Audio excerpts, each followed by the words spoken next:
jangankan 1000, jangankan 100, jangankan kemudian 10. Satu mukjizat yang dilakukan manusia di tengah-tengah kaum paganisme, mereka akan berpikir manusia tersebut adalah reinkarnasi dewa. Saya ulang lagi, jangankan 100, jangankan 10, jangankan 2, 3, 4, 5, satu mukjizat yang dilakukan manusia di tengah-tengah kaum paganisme, penyembah dewa-dewa, mereka akan berkata, ini dewa kita yang turun ke bumi. Nah, ini yang terjadi saat ini. Ketika Paulus datang di Athena, ketika Paulus hidup di tengah-tengah orang Roma, melakukan mukjizat, Paulus disebut, dianggap, diimani, dipercaya, diyakini sebagai dewa Hermes. Ketika Yesus diajarkan di tengah-tengah mereka, mereka menganggap Yesus itu juga adalah dewa, agnostos theos. Sementara di tempat kelahiran Yesus, di tengah-tengah Yesus kemudian mengajar, tempat dia bermukjizat, dia dianggap sebagai Tuhan. Jangankan dianggap sebagai Tuhan, dianggap sebagai rasul utusan Tuhan saja kagak. Nah, inilah yang terjadi hari ini, sehingga kita berhadapan dengan saudara-saudara kita Kristen, khususnya misionaris, yang menjual Tuhan mereka kepada orang-orang Islam yang lemah akal, yang lemah iman, bahwa Tuhan turun ke bumi. Padahal itu tidak dianut oleh para nabi. Yang menganut kemudian ajaran turun ke bumi menjadi makhluk itu adalah ajaran politeisme, animisme, atau Hellenisme Stoa, penyembah kepada roh-roh, penyembah kepada dewa-dewa. Nah, coba tanya kepada saudara kita Kristen, dari mana kalian mendapatkan ajaran pencipta langit dan bumi, nuzul ke bumi, netek ke wanita? Silakan. Ya, silakan, Bom atau ITG, silakan. Host, bisa ditanggapi kah? Saya seorang Kristen. Ya, jawab dulu pertanyaannya tadi dari Bang Juma. Lu nyimak jawab. Ya, jawab. Oke. Konsep Allah datang menjadi manusia itu bukan sekujuk-kujuk. Karena sudah dinubuatkan bahwa akan datang juru selamat. Jadi kekristenan itu tidak lahir begitu saja. Kalau kita mengikuti secara sejarahnya, fakta yang ada, kekristenan itu lahir dari rahim Yahudi. Ya, saya pakai bahasa rahim Yahudi. Jadi dia tidak serta-merta lahir dari bangsa-bangsa yang menyembah berhala. Yahudi, Israel bukan bangsa yang menyembah berhala ya. Itu harus dipahami dulu. Nah, mana faktanya orang Kristen yang Yahudi itu? Yang pertama, ketika Yesus memanggil murid-muridnya yang pertama itu, dan mereka orang-orang Yahudi semua. Sebelum Yesus memberitakan tentang Injil kabar baik itu ke bangsa-bangsa yang lain, dia lebih dulu kepada kaumnya, yaitu apa? Bani Israel. Itu fakta yang tidak boleh dilupakan. Oke, itu yang tidak boleh dilupakan. Lalu yang kedua, berbicara tentang Paulus. Betul, Paulus dipakai Tuhan dalam Kisah 9 itu untuk memberitakan kepada bangsa-bangsa. Jadi memang dia sudah dipersiapkan oleh Yesus untuk dia memberitakan kabar baik itu khusus kepada bangsa-bangsa kafir. Salah satunya Yunani, Romawi. Nah, ini kalau orang nggak mempelajari ini, dia nggak paham. Ya, kenapa Paulus itu bisa hadir di bangsa-bangsa kafir pada waktu itu? Roma, Yunani, penyembah-penyembah pagan itu. Maka ketika Paulus menyampaikan berita di sana, dia memang betul dianggap sebagai dewa. Tetapi apa yang dilakukan Paulus? Hebatnya Paulus itu adalah begini. Dia menggunakan budaya kepercayaan paganisme itu supaya semuanya itu diarahkan kepada satu saja, yaitu siapa? Yesus Kristus. Itu dewa tertinggi. Orang-orang pada waktu itu memiliki banyak dewa, tetapi Paulus menggunakan budaya, keyakinan yang sudah ada sebelum Kristen masuk di situ untuk memberitakan satu saja yang menjadi dewa tertinggi. Oke, udah biar ditanggapi langsung sama Guru Juma ya. Itu jawaban saya sudah jawab ya. Jadi pertanyaannya sudah jawab Juma ya. Oke, dia menyatakan kalau Yesus itu adalah dewa tertinggi, biar ditanggapi dulu. Apa dulu Guru Nda?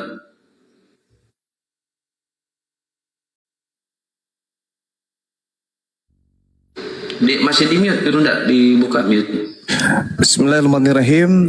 Farikan hada wa farikan haqqa alaihim dalalah. Jadi Al-Quran datang melakukan pemetaan terhadap anak keturunan Adam, terbagi menjadi dua. Sekelompok diberi petunjuk karena menggunakan akal, sekelompok dibiarkan kemudian sesat karena mereka tidak beriman. Mereka lebih percaya kepada iblis dan mereka menganggap bahwa apa yang mereka lakukan itu sebenarnya mendapatkan petunjuk, padahal sama sekali enggak. Hanya akal-akalan saja. Seperti saudara ini berbicara seperti pantat ayam, ngomong kemudian seenak. Kau tidak pantas ya berdiskusi dengan saya. Saya turun. Diam dulu. Pantas kamu. Diam. Ada kualitas. Memang. Belum ada Kristen yang bisa pantas menghadapi saya berdiskusi tentang agama. Anda turun. Memang nggak layak Anda. Bukan tempat berdusta di sini. Ketika Anda mengatakan Yesus itu dilantik menjadi dewa tertinggi, ya sudah, terima aja itu. Nanti kau diinjak-injak mulutmu sama Kristen yang lain. Karena Anda sudah memberikan legalitas bahwasanya Yesus memang dewa tertinggi. Memalukan. Anda mau bawa kemana ajaran Yesus? Ketika Yesus mengatakan hanya satu-satunya Tuhan. Dan ketika dia mengatakan aku diutus kepada kaumnya, yaitu Bani Israel. Dan semua mukjizat yang aku lakukan itu bukan membuktikan aku dewa tertinggi. Kau mau kemanakan itu? Mau kamu kemanakan itu? Ketika kemudian Yesus mengatakan bahwasanya kedudukan tertinggi itu ada pada Dia yang telah mengutusnya. Sedangkan Anda muncul, Yesus itu memang diperkenalkan Paulus sebagai dewa tertinggi. Ya udah, sekarang kau panggil dia Dewa Yesus. Panggil setiap saat kau ke gereja, Dewa Yesusku yang tertinggi. Udah kayak gitu. Jangan kau bawa-bawa sebutan Allah lagi. Tapi Dewa Yesus tertinggi. Biar apa yang tertuang dalam Bibelmu itu nyata oleh matamu, oleh kupingmu, oleh kepalamu isinya. Dan juga kemudian implementasi keyakinanmu. Jangan kau bawa-bawa sebutan Al-Quran di dalam kitabmu. Bilang aja Dewa Yesus. Anda lihat ketika Yesus datang di tengah-tengah kaumnya, mukjizat apapun yang dilakukan kemudian oleh Yesus, Yesus akui itu bukti, itu saksi kalau dia apa? Dewa tertinggi atau utusan Tuhan.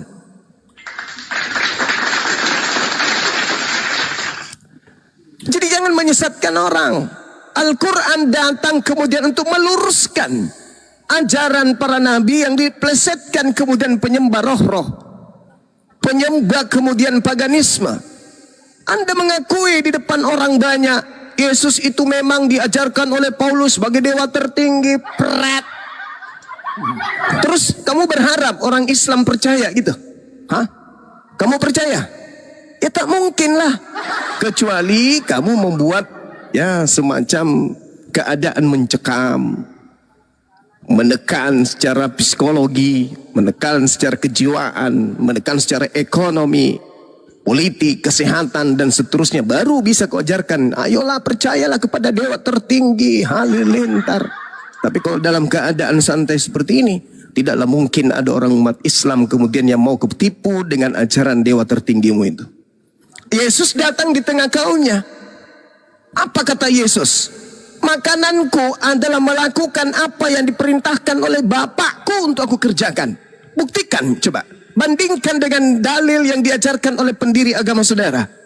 Apa yang diterangkan kemudian dalam Filipi 2? Nomor 6, nomor 7, nomor 8. Theos. Tidak mempertahankan kemudian keteosannya, melainkan mengosongkan dirinya. Lalu turun ke bumi. Setelah turun ke bumi apa katanya? Apa katanya? Aku tidak dapat berbuat apa-apa dari diriku sendiri. Apakah itu yang menjadi Yesus? Bukan.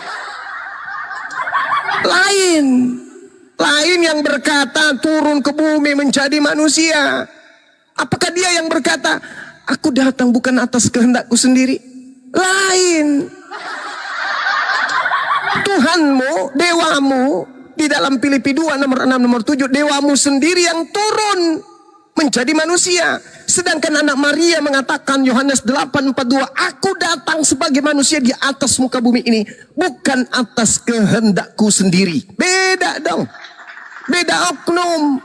Yang turun ke bumi menjadi manusia, menjadi hamba, lalu kemudian mati di atas tiang salib, itu Theos. Yang turun ke bumi di tengah-tengah kaum Bani Israel tak lahir tanpa ayah, itu seorang nabi, seorang rasul. Beda oknum. Beda oknum. Ketika dia datang membangkitkan orang mati, membuat kemudian orang lumpuh berjalan, orang buta melihat, bukan untuk membuktikan dirinya dewa, bukan.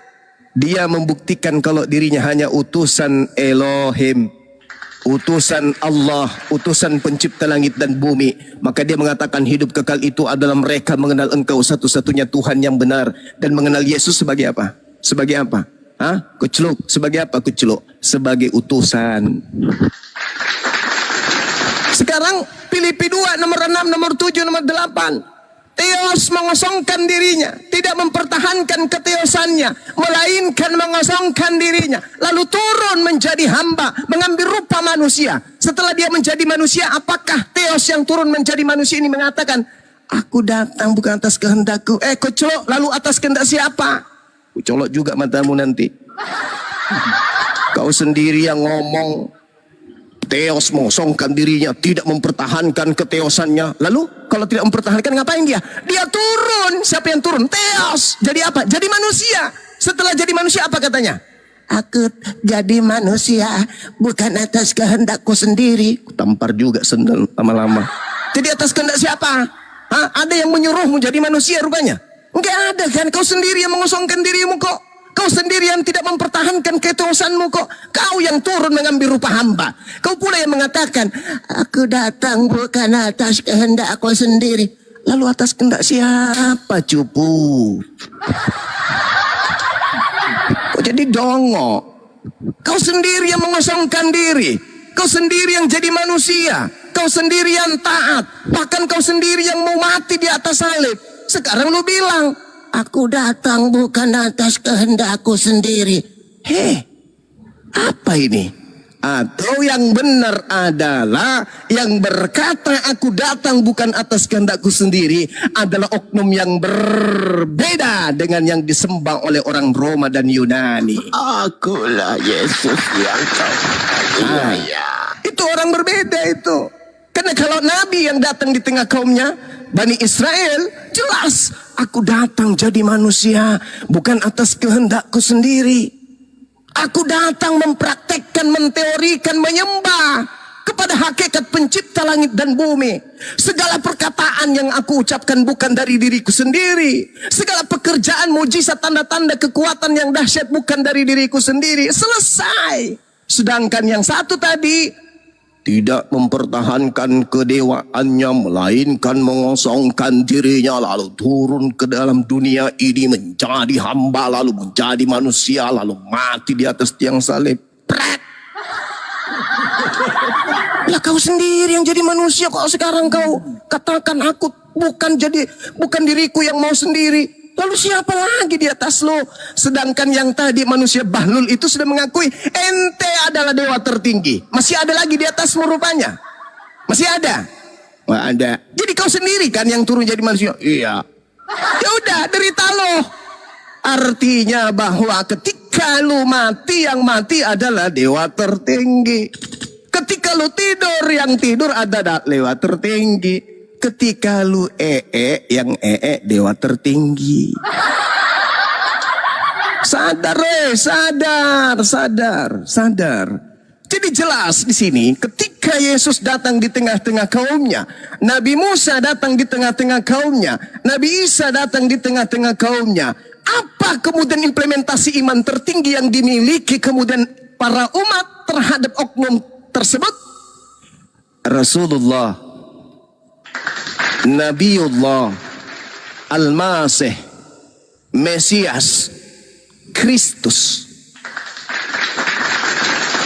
Tapi bagi si cupu-cupu, dewa kita turun ke bumi, halilintar, dewa turun ke bumi, mengambil rupa manusia, nyanyikan sebuah lagu dandut untuk menyambut dewa kita. Pret. Jelas kok di situ. Kisah para Rasul 17. Paulus pergi berdiri di atas Areopagos.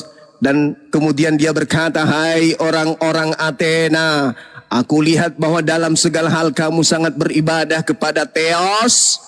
Sebab ketika aku berjalan-jalan di kotamu dan melihat barang-barang pujaanmu, aku menjumpai juga sebuah kuil dengan tulisan kepada Theos yang tidak dikenal. Titik. Apa yang kamu sembah tanpa mengenalnya itulah yang aku Paulus beritakan kepada kamu. Siapa itu? Yang aku beritakan kepada kamu siapa? Hah? Siapa? Hah? Hah? Siapa? Hah?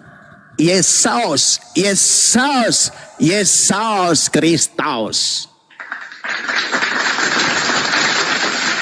Jadi bukan Yesus anak Maria yang diajarkan kepada mereka, bukan. Makanya ketika dia bersurat kepada jemaat yang ada di Galatia, apa kata dia? Aku menerima kabar gembira bukan dari manusia, tapi dari mana? Dari Yesus Kristus. Anak tirinya Yusuf memang bukan manusia. Hah? Saudaranya Nikodemus, Yakobus, saudaranya kemudian Yudas, memang bukan manusia. Hah? Sepupunya Yahya Pembaptis memang bukan manusia. Ponaan daripada Elizabeth bukan manusia rupanya. Ada wae. Jadi yang tadi siapa namanya itu IGD ya, IGD, kamu tambal dulu otak kau yang bocor halus itu baru naik diskusi. Demikian.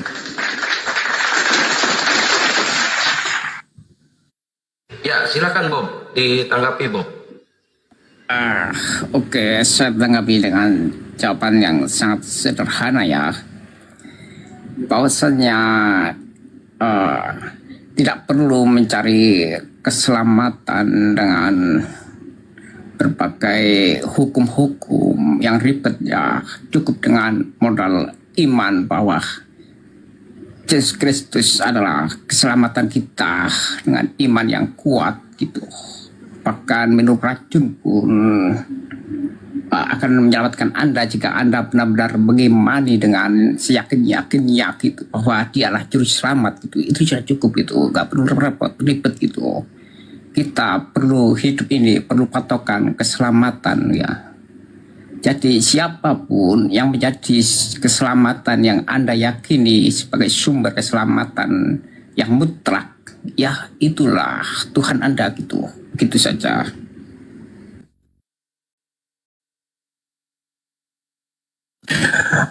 Sebenarnya kalau saudara-saudara kita ini sedikit aja membuang ego, membuang penyakit jiwa, stres, depresi, sinting, miring yang ada pada diri mereka, mereka bisa waras kok, bisa waras. Percaya sama aku. Sedikit aja mereka membuang ego, membuang doktrin, membuang dogma, dan membuang kebodohan, mereka bisa waras. Sangat bisa. Ya cuman itu mereka memelihara kemudian. Dan Al-Quran memang mengatakan seperti itu. Pantas mereka sesat. Pantas. Wa fariqan haqqa alaihimud dalalah. Pantas. Wajar mereka sesat. Karena itu mereka tidak menggunakan akal sehat. Pantas, wajar mereka kemudian sesat. Padahal kalau mereka menggunakan akal sehat, Yohanes Kisah Para Rasul, Kisah Para Rasul 17, ya, ketika kemudian diajarkan kepada orang-orang Kristen itu sendiri, bagaimana Paulus ketika dia ada di Athena dan seterusnya. Lalu perintah yang muncul di dalam kitabnya mereka itu lucu. Ketika mereka bernarasi berdasarkan Bible, itu nanti ada kebekuan di situ. Ada ketidaksinkronan antara mata dengan akal. Contoh, data nomor 5 dari Matius bab 17. Tiba-tiba sudah ia berkata-kata, turunlah awan yang terang menaungi mereka. Dan dari dalam awan itu terdengar suara yang berkata, ini suara siapa ini? Menurut mereka itu suara Theos. Ya, kita pinjamkanlah istilah Al-Quran. Menurut mereka itu tuh suara Allah, suara pencipta langit dan bumi.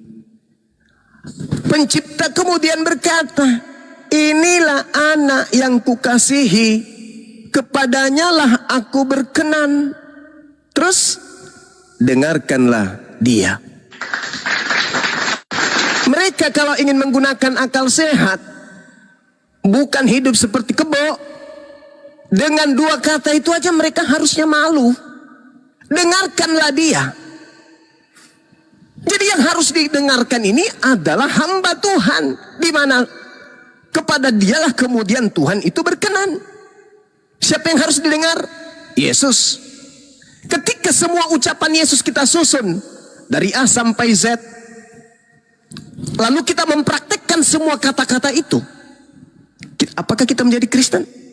Nehi merica ketumbar jahe. Tidak akan mungkin. Ucapan Yesus disusun lalu kita praktekkan ucapan-ucapan Yesus. Apakah akan menghantarkan kita ke gereja? Tidak. Ucapan Yesus nih yang harus kita dengarkan dari A sampai Z. Kita dengarkan lalu kita praktekkan. Apakah menghantarkan kita ke gereja menjadi Kristen? Tidak. Menghantarkan kita makan babi? Prat. Menghantarkan kita mengibadahi, menyembah Yesus? Prat. Menghantarkan kita tidak bersunat? Prat. Menghantarkan kita mengatakan hukum Torah itu tidak ada kebenaran? Prat. Sedangkan dua kata ini konon berasal dari langit. Dengarkanlah Yesus. Betul. Nah sekarang ketika kamu mendengarkan Yesus, ucapan Yesus yang mana yang mengantarkan kamu ke gereja? Hah? Ucapan Yesus yang mana yang menghantarkan kamu kemudian makan babi, tidak bersunat? Ucapan Yesus yang mana? Hah? Sedangkan Yesus yang harus didengarkan. Mana, coba perdengarkan kepada saya suaranya Yesus. Apa kata Yesus dalam Yohanes 10:27? Aku mengenal pengikutku. Pengikutku mengenal aku. Mereka mendengarkan suaraku dan mengikuti aku. Coba kau perdengarkan suaranya Yesus tentang ibadah minggu kepada saya. Saya ingin dengar. Pret. Tidak akan pernah ada. Ucapan Yesus aku ingin dengar tentang sebutan kata Kristen. Pret. Ucapan Yesus tentang kata Natal. Pret. Apanya kalian ini? Hah? Kenapa kalian terlalu angkuh, terlalu sombong terhadap kebenaran yang ada dalam Bible kalian sendiri? Jangankan Al-Quran, wong Bible aja kalian tidak percaya. Kepada siapa kalian harus percaya? Kepada siapa kalian harus mendengarkan? Yesus bukan? Ketika Yesus mengatakan, Yesus berpesan kepada ke-12 muridnya agar jangan ke bangsa lain. Ya dengarkan dong. Aku diutus hanya kepada domba yang sesat dari umat Israel. Ya dengar dong. Dan dia yang harus didengarkan. Lebih mudah langit dan bumi lenyap daripada setitik dari hukum Taurat itu batal. Ya dengar dong. Barang siapa yang meniadakan hukum Taurat dan mengajarkan kepada orang lain meskipun yang paling terkecil, maka dia akan menempati tempat terhina dalam kerajaan. Ya dengar dong. Ada apa dengan kalian ini? Oh ternyata kalian mendengarkan Yesus memang. Tapi yang kalian dengar Yesus yang lain. Kirain Yesus anak Maria yang kalian dengarkan. Ternyata yang kalian dengar itu adalah Yesus yang keluar dari tanah pada hari ketiga. Nih coba renungkan dulu. Renungkan baik-baik. Apakah kalian ini mendengarkan Yesus sampai kalian menjadi Kristen? Kasih bukti ke kita. Berbeda dengan kami umat Islam, kami berislam karena kami mendengarkan Nabi Muhammad SAW. Sekarang coba buktikan ke kita di sini, sederhana aja. Kepadanya aku berkenan, dengarkanlah dia. Coba perdengarkan suara Yesus yang mengajarkan kalian untuk ibadah minggu. Mana dalilnya? Mana suara Yesus? Ayo. Suara Yesus mana? Silakan.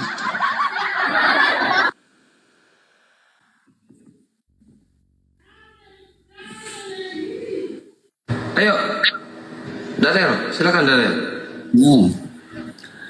Cuma ini Angel. ngomong apa? Kau cuma kesimpulan Darel, lanjut. Ini tinta cumi lagi nih. Yang lain, jangan yang ini. Ini si Angel juga ini kayaknya nggak ada ilmu nih, apalagi si Rocky Gersang nih si Bob. Aduh. Ya silakan, Angel. Kalau mau ngebantah tadi lu di bawah keluar silakan. Lu minta naik sendiri ke sini. Mau ngebantah atau mau apa? Silakan. Dibuka mute-nya, bro. Tentang ibadah bernyanyi gitu ya, itu ada di Mazmur atau nggak salah di Amsal itu, bahwa kita harus bernyanyi dan memuji Tuhan gitu.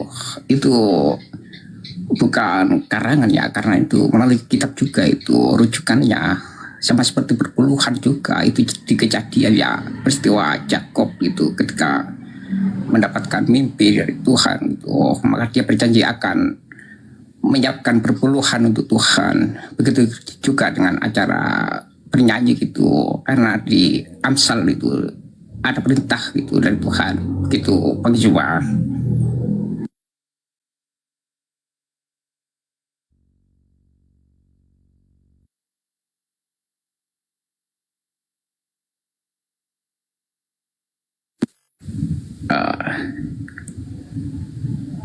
Bung, Ya, Anda silakan. coba arahkan pandangan Anda di sebuah kitab milik orang Yahudi.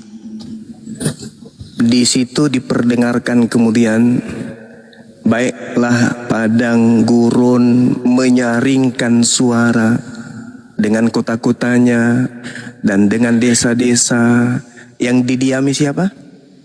Bani Kedar. Siapa Bani Kedar ini?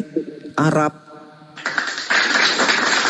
Baiklah bersorai-sorai penduduk bukit batu, baiklah mereka berseru-seru dari puncak gunung-gunung.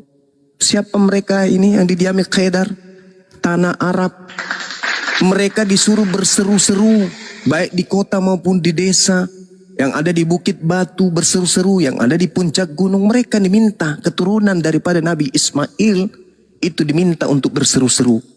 Anda bawa Mazmur, masuk ke dalam Mazmur 96. Nyanyikanlah nyanyian baru bagi Tuhan. Menyanyikanlah bagi Tuhan, hai segenap bumi. Bernyanyilah kalian, wahai segenap bumi, bagi Tuhan. Nyanyian baru. Nyanyian baru itu yang dimaksud itu azan, salawat, bertasbih, berzikir. Itu yang dimaksud nyanyian baru. Allahu Akbar, Allahu Akbar. Allahu Akbar, Allahu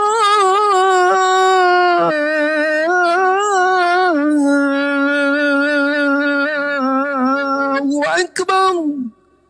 Itu nyanyian baru yang 1400 tahun tidak pernah berhenti sepanjang zaman. Dimeriahkan, diteriakkan, dijanjikan dari gunung ke gunung, dari lembah ke lembah, dari kota ke kota, dari desa ke desa yang didiami keturunan Nabi Ismail, Bani Kedar. Yesaya 42 nomor 11. Itu kalau nyanyian haleluya, haleluya, itu sudah lama lagu usang itu. Nyanyian baru dong. Subhanallah walhamdulillah wala ilaha illallah wallahu akbar. Nyanyian baru. Ya haleluya, haleluya, itu lagu lama. Yang diminta lagu baru. Dan dinyanyikan di mana? Di kota-kota, di desa-desa yang didiami keturunan Nabiullah Ismail alaihi salam. Yesaya 42 nomor 11. keturunan Martin, keturunan Peter, keturunan Mengkendek, Pawela, dipalkan anak keke asu, tidak ada begitu, nggak ada yang kayak itu, nggak ada yang kayak gitu, nggak ada dipanggil keturunan Martin, keturunan Pires, keturunan Andrianus, keturunan Peter, piring terbang, nggak ada. Yang diminta keturunan Kedar anak kedua dari Nabi Ismail, diperintahkan menyanyikan nyanyian baru baik di gurun, baik kemudian di kota-kota dan di desa-desa. Oke? Tidak ada itu keturunan Peter Mangkendek, tidak ada keturunan kemudian Markus, keturunan John, keturunan David, nggak ada itu. Yang diminta keturunan Yishmail Bani Kedar untuk menyanyikan lagu baru.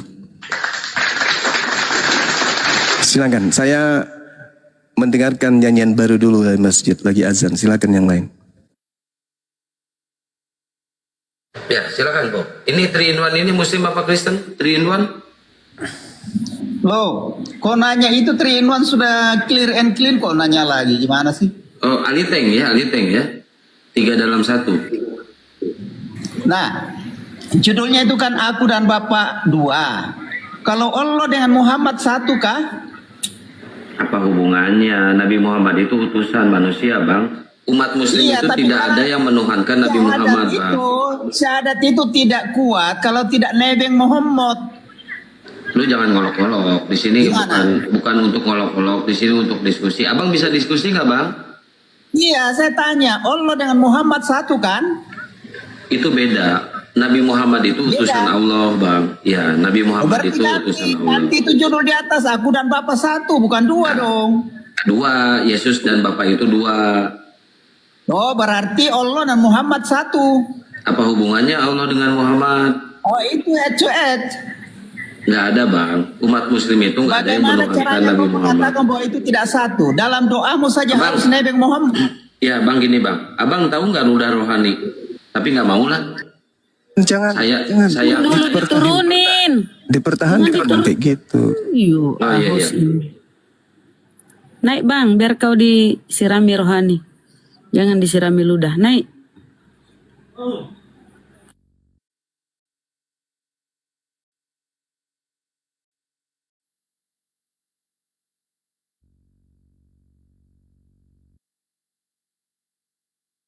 naik lagi sini, 3 in 1. Naik lagi sini.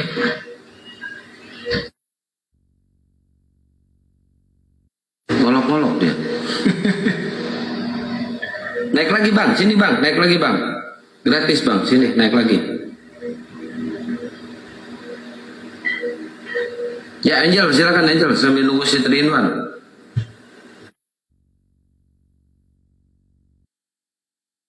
Halo, selamat siang. Ya, siang. Silakan, Bang. Ini temanya ini, aku dan Bapak 2, Bang.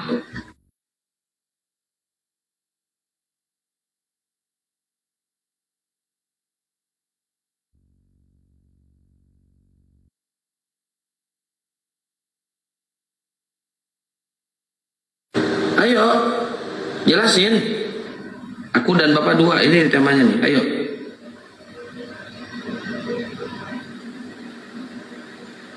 Halo, kira-kira saya mau tanya. Mau tanya apa? Di mana ayatnya aku dan Bapak 2? Oke. Yohanes 8. Sebutkan ayatnya. Yohanes 8. Apa isinya? Bukankah di dalam kitab Tauratmu dikatakan 2 saksi adalah sah? Akulah yang bersaksi tentang diriku dan Bapa bersaksi juga tentang aku. Berapa di situ?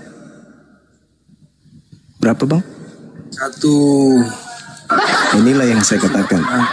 Inilah yang saya katakan. Sedikit aja saudara, Anda tanggalkan keegoan terhadap keyakinan agama Anda itu yang bertentangan dengan kitabmu sendiri. Dirinya 2. Lah ini dalilnya pengakuan Yesus. dan dalam kitab Tauratmu ada tertulis bahwa kesaksian 2 orang adalah sah. Akulah yang bersaksi tentang diriku sendiri, 1, dan juga Bapa yang mengutus aku bersaksi tentang aku. Berapa di situ? Berapa saksi? 1. Nah, itu kan sakit. Anda sakit kan? Yesus pernah mengatakan aku dan Bapa adalah satu. Oh, itu satu misi, iya. Nabi Muhammad dengan Tuhan pencipta langit dan bumi juga satu misi. Qul ya ayyuhan nas inni rasulullahi ilaikum jami'a. Alladhi lahu mulkus samawati wal ard la ilaha illa huwa yuhyi wa yumit. Fa aminu billahi wa rasulih. Satu misi. Bahkan orang-orang Yahudi di zaman mereka dijayakan oleh pencipta langit dan bumi, mereka satu bersama. Ini aku bersatu dengan kalian. Bukan berarti Malah satu Yesus. hakikat. Nah ini karena Anda kemudian menginginkan Theos turun menjadi manusia. Anda lihat pengakuan Yesusnya, Yohanes 5 nomor 26. Itu inti daripada pengajaran Yesus. Sebab sama seperti Bapa mempunyai hidup dalam dirinya sendiri, demikian juga diberikan kepada Yesus untuk mempunyai hidup dalam dirinya sendiri. 2 yang masing-masing hidup di masing-masing diri mereka sendiri. Itu dalil. Tidak pernah Yesus mengatakan 2. Ya sudah, gak apa-apa bang. Itu iman saudara. Saya hanya membaca dalil, kan gitu. Siap-siap. Sekarang saya mau tanya, enak gimana? Tuhan yang berwujud atau Tuhan yang tidak berwujud? Kira-kira pilih yang mana?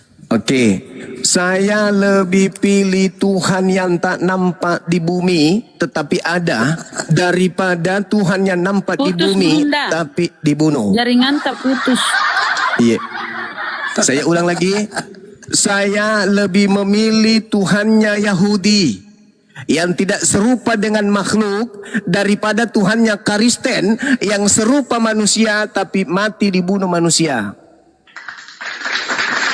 Ini loh, saya ceritakan dikit ya. Sudah, tunggu dulu. Saya balik nanya. Mana Anda pilih Tuhannya Yahudi yang tidak nuzul menjadi manusia daripada Tuhannya Romawi yang turun menjadi manusia tapi dibunuh manusia? Mana yang Anda pilih? Tes kewarasan, silakan. Begini. Saya tidak tanya itu. Dengar. Saya tidak tanya itu. Dibunuh, ini bukan tapi gereja. bukan berarti mati. Ini bukan gereja. Saya bertanya sederhana. Mana yang Anda pilih? Tuhannya Yahudi yang tidak nampak, yang tidak sama seperti manusia, dibandingkan Tuhannya Romawi yang menjadi manusia lalu dibunuh manusia. Mana yang Anda pilih? Pada hari ketiga dia bangkit, tidak ada kematian yang Ya udah, ini gila ini. Ini yang baru bisa dikasih turun, Bang Kian, karena otak nggak berfungsi. Turunkan, kasihan, jangan disiksa kalau orang tidak sanggup berdiskusi, jangan disiksa otaknya. Kalau tadi itu pencela, yang pencela seperti tadi itu harus dipertahankan. Biar dunia tahu siapa sebenarnya di sosmed ini yang penghujat dan penista gitu. Kalau yang tadi ini kelemahannya itu di otak. Dia nggak sanggup untuk kemudian berpikir waras. Dia hanya bisa menipu, melilit lidah untuk memperbodoh dirinya sendiri. Diistirahatkan dulu, nanti begitu hangat ubur-uburnya, anusnya sudah cenut-cenut, bisa dinaikkan kembali. Kalau masih kayak tadi itu, masih seperti apa itu ubur-ubur, jangan dulu dinaikkan. Belum matang untuk mendengarkan penjelasan Bang Suma, gitu ya.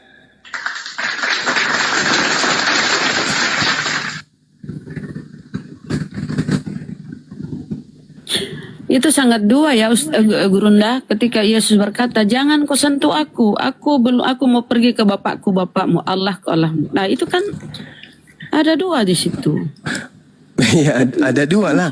Meskipun tak ada ucapan Yesus kayak gitu, Yesus manusia, pencipta langit dan bumi, bukan manusia. Kalau kita melihat ya dua, satu dalam misi.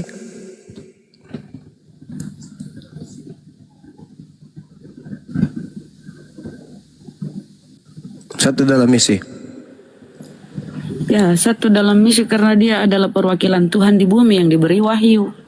Iya. Silakan Bob. Ah, ya, sepertinya jika kita menuhankan sesuatu yang di luar, tetapi itu sebagai maskot untuk keselamatan, ya nggak apa-apa gitu. Selagi kita masih belajar ya untuk mencari Kristus dalam diri kita sendiri gitu, itu emang butuh gitu. Maka Yesus mengatakan bahwa tinggikanlah anak manusia itu agar kau bisa melihat Tuhan itu. Ya kita emang perlu maskot untuk perlindungan.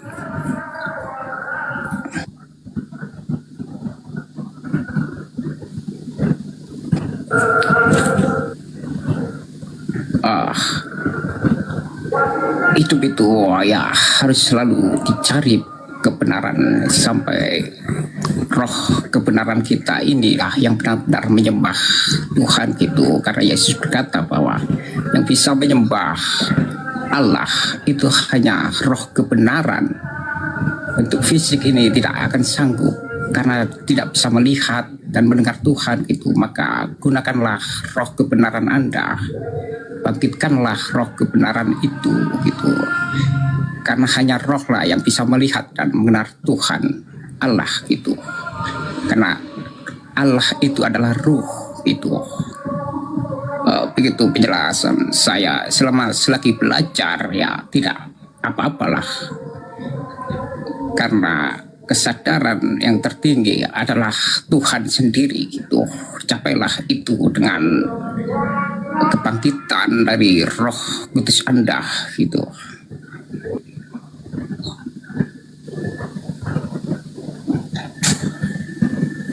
Begitu saja penjelasan dari saya. Ngomong apa lah ini? Kamu ngomong apa lah?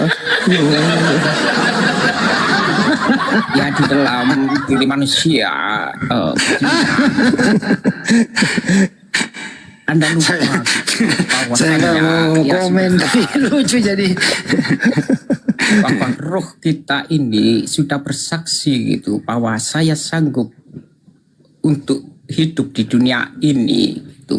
Ketika kita benar-benar telah lahir, kita telah diperdaya oleh setan gitu, sehingga kita lupa akan Tuhanan.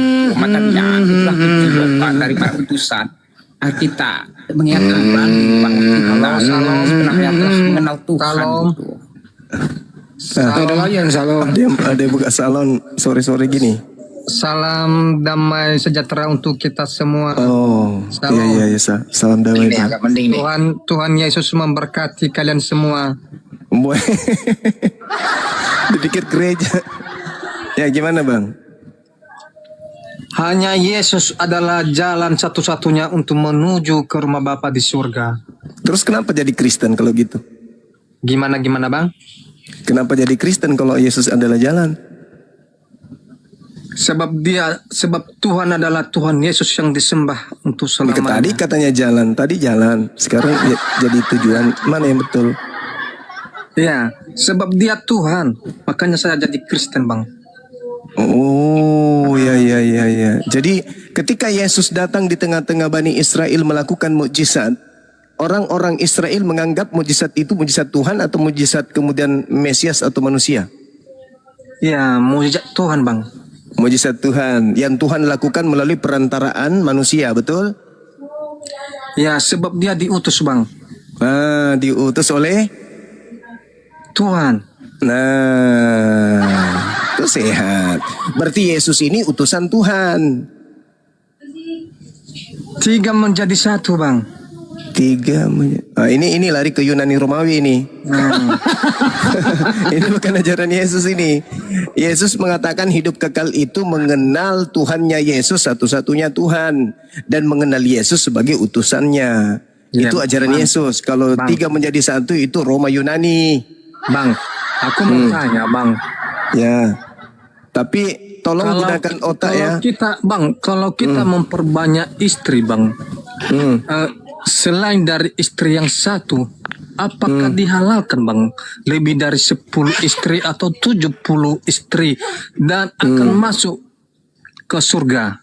Ada yang menemani nanti 72 bidadari. Apakah betul itu bang?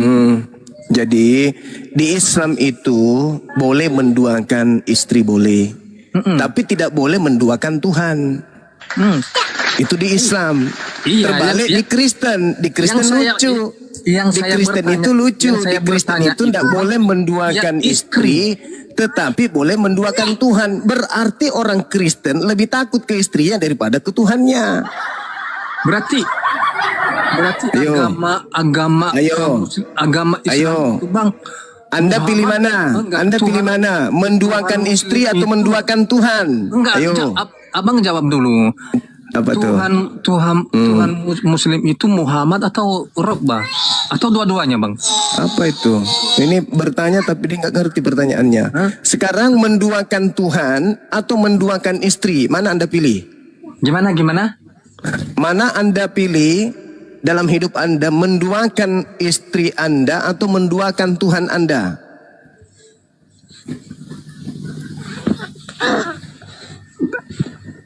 Angsa dulu nak. Jangan gigit kepalanya ayah. Udah kepalanya nggak berfungsi, digigit lagi. Aduh nah, jangan nah. Aduh, anakku ini. Ayah kepalanya tinggal kayak merica, digigit pula. Astagfirullahaladzim. Masih mau aku datang besok. Ayo, semangat. Anda pilih mana? Menduakan istri atau menduakan Tuhan? Menduakan istri lah bang. Nah, gitu dong. Berarti masih manusiawi menduakan istri daripada menduakan Tuhan. Terus kenapa Anda malah mentigakan Tuhan? Ayo. Udah saya jawab tadi bang. Ya, kenapa Anda mentigakan Tuhan? Kalau manusia aja tidak mau diduakan menurut saudara punya logika, lalu apakah Tuhan mau ditigakan? Karena Tuhan adalah maha segalanya bang. Nah, jadi bisa ditigakan karena dia maha segalanya. Justru karena kenapa Islam itu bisa berpoligami, menduakan istri? Karena istri tidak maha segalanya. Tuhan sudah maha segalanya. Kenapa masih dicarikan Tuhan lainnya? Tandingan. Nah, berarti kalau menduakan istri atau mentigakan atau dan seterusnya bang, berarti istri yang pertama dan yang kedua tidak ada rasa seperti itu bang ya, atau gimana? Coba dijelasin. Saya belum sampai sekarang belum ya detail kali mengenai muda cerai, udah nikah muda cerai, meninggalin istri yang satu. Apakah daripada di Kristen tak ada nikah dalam dosa itu bang? Di Kristen tak ada nikah. Di Kristen itu nggak ada nikah. Di Kristen itu kawin kayak kambing. Anda harus tahu itu. Anda harus tahu. Tidak ada ajaran nikah di Kristen dari Tuhan. Dengar ya. dulu, Nggak Bang. ada. Dengar Nggak ada. dulu, Bang. Ayo. Di mana konsep? Coba. Tunjukkan konsep nikah di dalam agama Anda. Ada? Nggak ada. Nggak ada. Sekali lagi. Dengarkan saya. Di dalam agama Kristen itu tidak ada aturan nikah di dalam Kristen dari Tuhan, itu nggak ada. Nggak ada aturan nikah di Kristen itu dari Tuhan, nggak ada. Itu prosesi yang dibuat-buat gereja. Nggak ada. Kau tunjukkan dalilnya prosesi nikah dalam agamamu berdasarkan dalil. Ada? Nehi merica ketumbar jahe. Tidak ada. Jadi kawan, kalau tidak ada nikah dalam pandangan Islam itu zina. Maaf ya. Jadi kalau dalam pandangan Islam, Kristen itu semuanya adalah anak zina. Karena tidak ada prosesi nikah. Mana prosesi nikah di Kristen? Ada? Syarat sah nikah di agamamu ada? Nggak ada. Sekarang Anda mencoba untuk meneruskan poligami. Hei, Lukas 18 nomor 29 nomor 30, Yesus mengatakan kepada pengikutnya Bani Israel, barang siapa yang meninggalkan istrinya karena aku, maka dia memperoleh istri berlipat kali ganda saat ini juga. Matius 19 nomor 29, barang siapa yang menjadi pengikutku dan meninggalkan istrinya, kelak di surga dia akan mendapatkan 100 kali lipat. Jangan coba-coba terhadap agama langit. Yesus mengajarkan poligami. Nabi-nabi berpoligami. Tak ada satu dalil di dalam Bible, perjanjian lama, kitabnya para nabi yang Anda anggap itu, yang melarang poligami. Nggak ada. Daud kakeknya Yesus, istrinya berapa? Salomo kakeknya Yesus, istrinya berapa? Dan kalau saya tanya, Tuhanmu yang bernama Yesus itu berasal dari istri yang keberapanya Daud? Bisa kau jawab? Yesus, anak Daud, itu berasal dari istri yang keberapa? Bisa kau jawab? Ingat ya, Roma 1 nomor 3, Yesus berasal dari sperma Daud. Nah sekarang, sperma Daud yang Daud semprotkan ke istri yang keberapanya. Yuk, belajar. Ajak pendetamu yang paling pintar di Indonesia hadapi saya. Roma 1 nomor 3, Yesus dikatakan berasal dari sperma Daud. Pertanyaan saya, istri yang keberapanya Daud, yang menerima sperma dari Daud, yang kemudian kelak melahirkan Tuhanmu yang bernama Yesus itu. Ya, Jangan nangis. Ini ada pastor Jangan nangis. terkenal. Ada pastor terkenal nih Gurunda. Ada pastor nih. Ya tapi blow on juga sama aja. Ayo. Halo Bang Zuma. Nah, silakan kau tunjukkan Yesus itu berasal dari sperma Daud yang Muhammad sudah datang di Mekah bang, minum kencing onta bang. Nah, ini Itu cuma ini korban gereja, ini korban pembodohan. Mana Roma berapa Bang Zuma? Roma 3 nomor 1. Belajar lagi pastor. Roma 3 nomor 1. Iya. Nggak usah framing. Ya coba. Ini pastor kan ya? Ini Roma 3 ayat 1 punya gini. Jika demikian, apakah kelebihan orang Yahudi dan apa gunanya sunat? Di mana sperma? Waduh, kasihan sekali. Bapak pastor kan? Bapak pastor kan? Nggak usah framing. Nggak usah pastor kan? pribadi. Bapak pastor Nah, kan? apologet itu Seorang gitu. pastor, dengarkan. Seorang pastor bertanya Masa kepada seorang Bang Zuma seperti ini? Seorang pastor bertanya. Nah, seorang Zuma itu diskusi dari dengan mana? pribadi gimana? Saudara-saudaraku yang ada di sini, tadi saya menyebutkan apa? Roma berapa? Roma Pertama 3 tadi ayat 1. Pertama tadi saya sebut Roma berapa teman-teman? Kan saya ada tanya tadi, Roma berapa? Roma berapa 3 ayat pertama 1. tadi saya sebut teman-teman? 1-3 Gurunda. Roma 1:3. Ini kau pastor Kenapa tadi itu bilang 3-1? Ya itulah kebahlulanmu sebagai seorang pastor, masih nanya. Makanya ku sengaja ku Makanya balik. jangan fitnah-fitnah. Ikut dia. Gimana ikut sih pastor Zuma yang Dongo. dikatakan seorang Pastor apologet? Dongo ya begitu. Apologet. Pastor Bahlul kayak gitu. Aduh, bagaimana Pastor yang apologet tidak model ngerti begini? tentang Hancur. Bible ya gitu. Hancur Dengar, diam dulu. umat Kau Islam. diam dulu. Hancur umat Islam. Diam dulu. Penjilat perpuluhan kau diam. Diam dulu kau. Kau perutmu penuh dengan perpuluhan tapi kau tidak pernah berilmu. Diam dulu. Saya tahu kita pernah berdialog, kita pernah buka kamera. Saya tahu Anda pastor. Saya dari tadi berulang-ulang mengatakan Roma 1 nomor 3 datang. Anda bertanya Roma berapa? Ya, saya Ini artinya tanya bahwa klarifikasi Anda itu Anda. cuman menipu jemaat. Cuman menipu tanpa ini Anda tahu dalil. lihat. Nah ini. Bagaimana seorang apologet Bagaimana seorang pastor masih bertanya Roma Sekarang kita berapa? berapologet secara objektif. Roma berapa katanya? Ini pastor Dongo. Cuma mencret. perpuluhan yang ada di dalam otakmu. Hanya duit aja terus duit. Kerjanya hanya fitnah. Duit aja terus. Fitnah. Duit aja terus. Nah ini kau baca tuh yang ku katakan tadi kepada jemaatmu Iya, tuh, Roma berapa 1 nomor dibaca? 3 tuh. Kau baca. Kau yang baca. Biar kau belajar dari saya. Mana sperma? Ya baca. Tentang anaknya menurut Baca, daging diperanakan baca. dari keturunan Daud. Keturunan dalam sperma. bahasa Yunaninya apa? Keturunan itu egenenten. Bahasa Yunaninya, original teks di kitabmu yang Roma 1 nomor 3 itu apa? Iya di mana? Iya, Roma 1 nomor 3 original teksnya apa? Keturunan di situ apa? Apa keturunan di situ? Ya makanya kau belajar, jangan kau kejar perpuluhan saja. Jangan kau framing. Ini apa ini? Ini apa ini? Apa ini? Apa itu tertulis? Apanya? Ini apanya? Apanya dong? Ini apanya dong? Ah, apa itu? Apa? Perpuluhan. Itu keturunan. Iya itu sih. Saya bertanya, Roma 1 nomor 3. Yesus berasal dari sperma Daud. Sperma Bukan yang begitu cara dilemparkan. terjemahannya.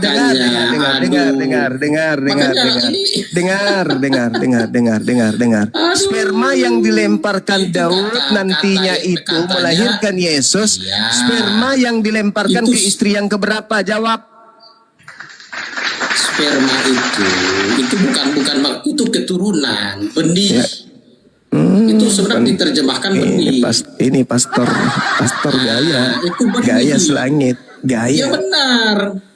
Jadi Kalau kamu jadi kalau saudara sperma sudah itu mengakui mani, Yesus itu benih Kamu dari tahu Daud. mani tidak? Coba cerdas sedikit. Mani dengan sperma itu dua hal yang berbeda. Dalam Jadi kamu konteks sudah akui. Yunani, Jadi saudara sudah akui bahwa Yesus itu berasal dari benih Daud. keturunan. Ya, keturunan Daud. Betul. Nah, Itu sekarang dari keturunan Matius, dari istri yang keberapa? dari Matius itu jelas. Keturunan dari istri Gitu. keberapa? Istri apanya? Mulai Keturunan Daud. Yang dihitung itu bukan apanya istrinya. dong? Yang dihitung itu Apanya adalah Daudnya. dong? Tadi sperma nggak mau pindah ke benih, dikejar di benih, pindah ke keturunan. Sekarang saya tanya, dia berasal dari keturunan istri yang keberapa? Tidak Ini dikatakan gerunda istri mani. keberapa, Ini tetapi mani. keturunan Daud. Masalahnya apa? Masalahnya istrinya Daud itu ratusan. Sekarang saya tanya, dia berasal dari keturunan istri yang keberapa? Baca konteks. pahami Baca konteks. Baca konteks. Iya, masa kata benih aja kamu bahasa Yunaninya kamu terjemahkan apa? Astagfirullahaladzim, ya Allah. Pastor. Saya bertanya, Yesus itu keturunan Daud, keturunan Ya. istri keberapa? Yesus dihitung ya secara Secara disebut apa? anak Daud. Nah, Yesus itu anak Daud. Nah, terus maksudnya kalau ditarik dari silsilahnya itu dari Betseba. Betseba.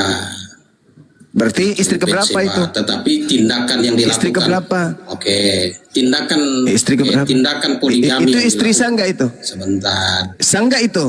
Dengar orang ngomong itu mah, jangan potong-potong kau. Sanda itu? Iya, dia jagonya gitu. Sah Jagonya tidak gitu. itu Maksudnya gini, berseba? Sangga itu berseba. sah. Makanya anaknya Salomo mengganti. Sah. Anaknya Salomo. Bukannya menjadi Daud raja. mengintip berseba mandi? Itu sebuah tindakan Daud itu sebuah kesalahan.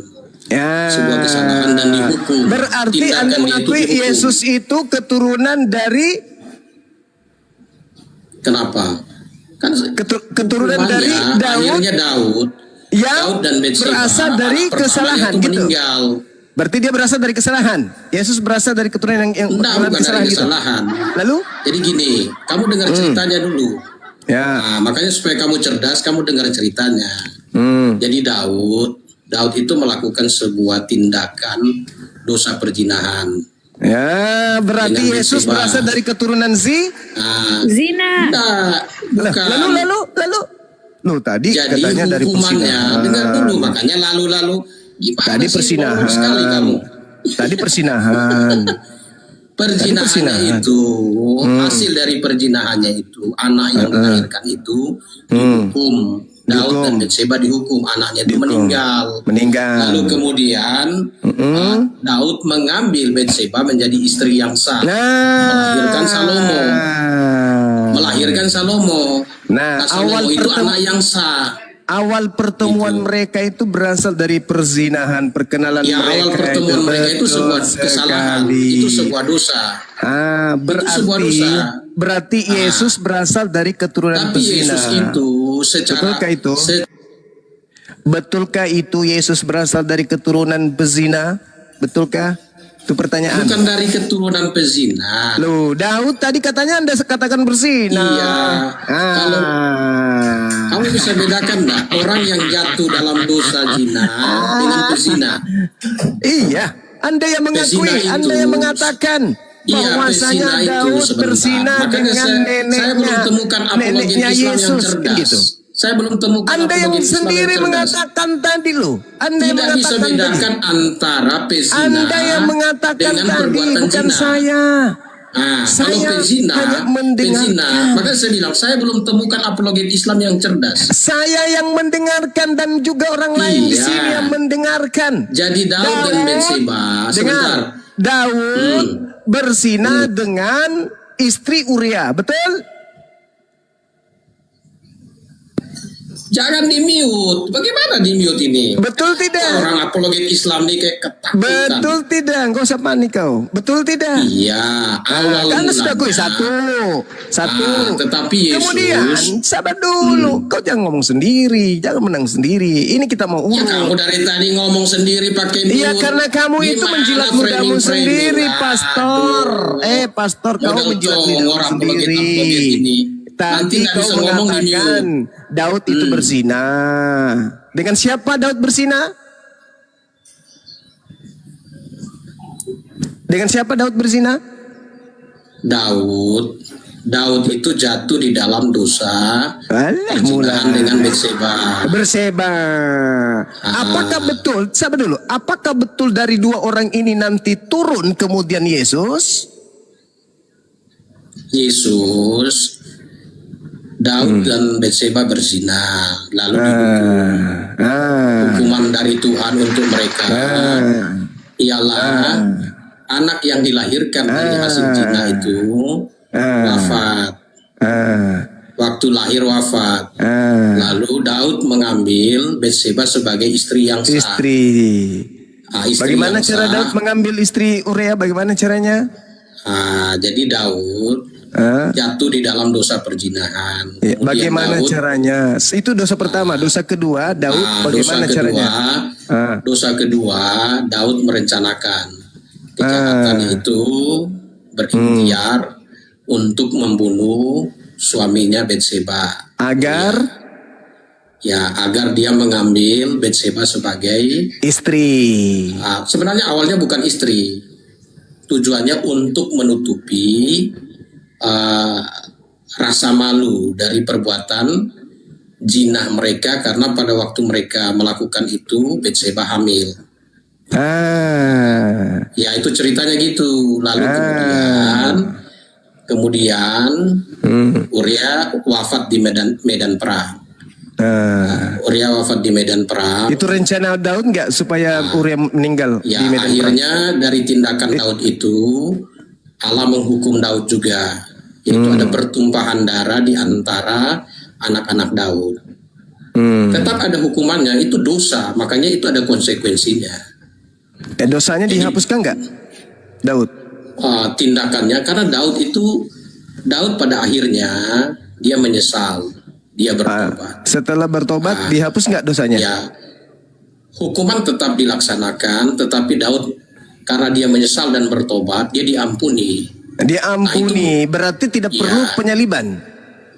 Diampuni. Tidak perlu penyaliban kepada Daud itu beriman kepada juru selamat yang akan datang. Iya, dengan ibadah korban. Mulai mabuk. Pertanyaan saya, apakah sekarang saya tanya Anda? Sebentar. Anda nyerang-nyerang Alkitab, jangan sampai iman Anda tidak ini. Sekarang saya mau tanya Anda. Dengarkan saya. Apakah dosa Daud diampuni sebelum kemudian spermanya jadi Yesus? Jawab. Sekarang saya mau tanya Anda. Jangan modal gigi, Jangan modal gigi, Pertanyaan saya, Congor. Dengarkan saya, Congor. Dengarkan saya. Dengarkan saya. Saya tanya Anda. Jangan kemana-mana dulu. Apakah dosa Daud diampuni? Sekarang saya mau tanya iman Anda. Apakah dosa Daud diampuni sebelum spermanya jadi Yesus? Jawab. Sekarang saya mau tanya dulu. Jawab dong. Ya nanti saya jawab. Saya akan jawab, tetapi saya ingin jawab dulu dong. Jangan malu-maluin. Saya akan jawab, saya akan ajukan pertanyaan, sesudah itu saya jawab. Iya, ini masih rentetan yang tadi loh. Apa sih rentetannya yang tadi? Jawab dulu.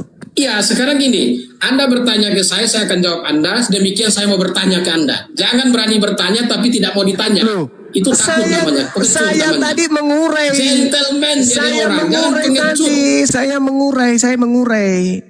Itu baru Jangan pertanyaan. berani Mengurai, Ya, saya kalau mengurai. Anda yang naik ke sini. Anda naik ke Kalau sini berani bertanya jual, harus tentang berani beli. di mana dalilnya Yesus itu berasal dari sperma Daud. Kan Anda malu Itu, barusan. saya bertanya. Anda kan tidak tahu dalil itu. Saya ngajarin Anda toh, kan gitu. Iya, makanya saya mau tanya Anda. Oke lah, silakan Anda bertanya. Kalau Anda jangan kabur Anda ya. kan Muslim. Nanti saya Ya. jawab Anda. Silakan. Anda juga tanya. Nah, saya mau Silakan, tanya. wahai pemungut perpuluhan, silakan. Silakan. Saya mau tanya Anda. Lama kali bah. Oke, saya mau tanya di surat Maryam 3334. Apa itu? Apa itu? Waduh. Apa itu? Masakan di Quran Anda tidak hafal. Apa itu? Surah Karena apa ini itu? terlalu Ayat banyak berapa baca itu? Alkitab, lupa Quran jadinya. Astagfirullahalazim. Coba baca surat Maryam. makanya, Pastor. Sebentar. Makanya, Pastor. Saya menghormati Anda. Pastor, Saya tanya Pastor. Anda sebagai seorang Muslim. Pastor. Kapasitas Anda menjelaskan. Pastor, jangan bawa-bawa kegilaan Anda di gereja di sini, Pastor. Jangan. Anda membahas tentang Al-Quran. Bagaimana mungkin Anda mengatakan surah Maryam ayat 334? Apa? Hah? Kurangi makan babi supaya otakmu itu bisa cerdas dulu. Jangan kau bodoh-bodohin. Cara kau bodoh-bodohin umat Islam, kau ajarkan ke saya. Apa ini? Kau buat umat Islam jadi bodoh dengan Apa kau bertanya? framing. Pastor, kau bertanya Maryam ayat 334. Orang-orang Kristen itu cerdas. Cerdas, kau bilang. Cerdas, kau bilang. Iya cerdas. Karena apa? Kami bukan diajar oleh buta huruf. Kalau kau tidak buta huruf, pasti kau bisa membedakan antara manusia dengan Tuhan. Tolol. Surah Maryam ayat 334. Orang gila. Oten-oten aja. Kau belajar Bible. Jangan kau bahas-bahas terjemahan Al-Quran. Ilmumu belum sampai ke situ. Semakin kau membahas tentang ayat suci Al-Quran, semakin lari jemaatmu. Karena kau nggak tahu. Berbeda dengan saya bahas Bible karena saya tahu. Buktinya saya ngajarin kamu tadi tentang Roma, kau nggak tahu. Kau kaget kan? Ternyata di situ dikatakan Yesus berasal dari sperma Daud. Kaget kau kan? Makanya jangan cuman kalkulator kau pegang. Sian loh mau membahas Islam. Saya udah cari Maryam 334 nggak nemu saya. Memang nggak ada. Masa ada surah Maryam ayat 334? Gimana ceritanya? Surah Maryam itu hanya sampai kepada ayat 90 berapa itu? 98. 98 ya? Iya 98. Iya. 334 kala-kala surah Al-Baqarah. Itu malah asah. Oke kan dah di ini dulu diarahkan dulu yang lain. Saya ibadah sejenak. Iya.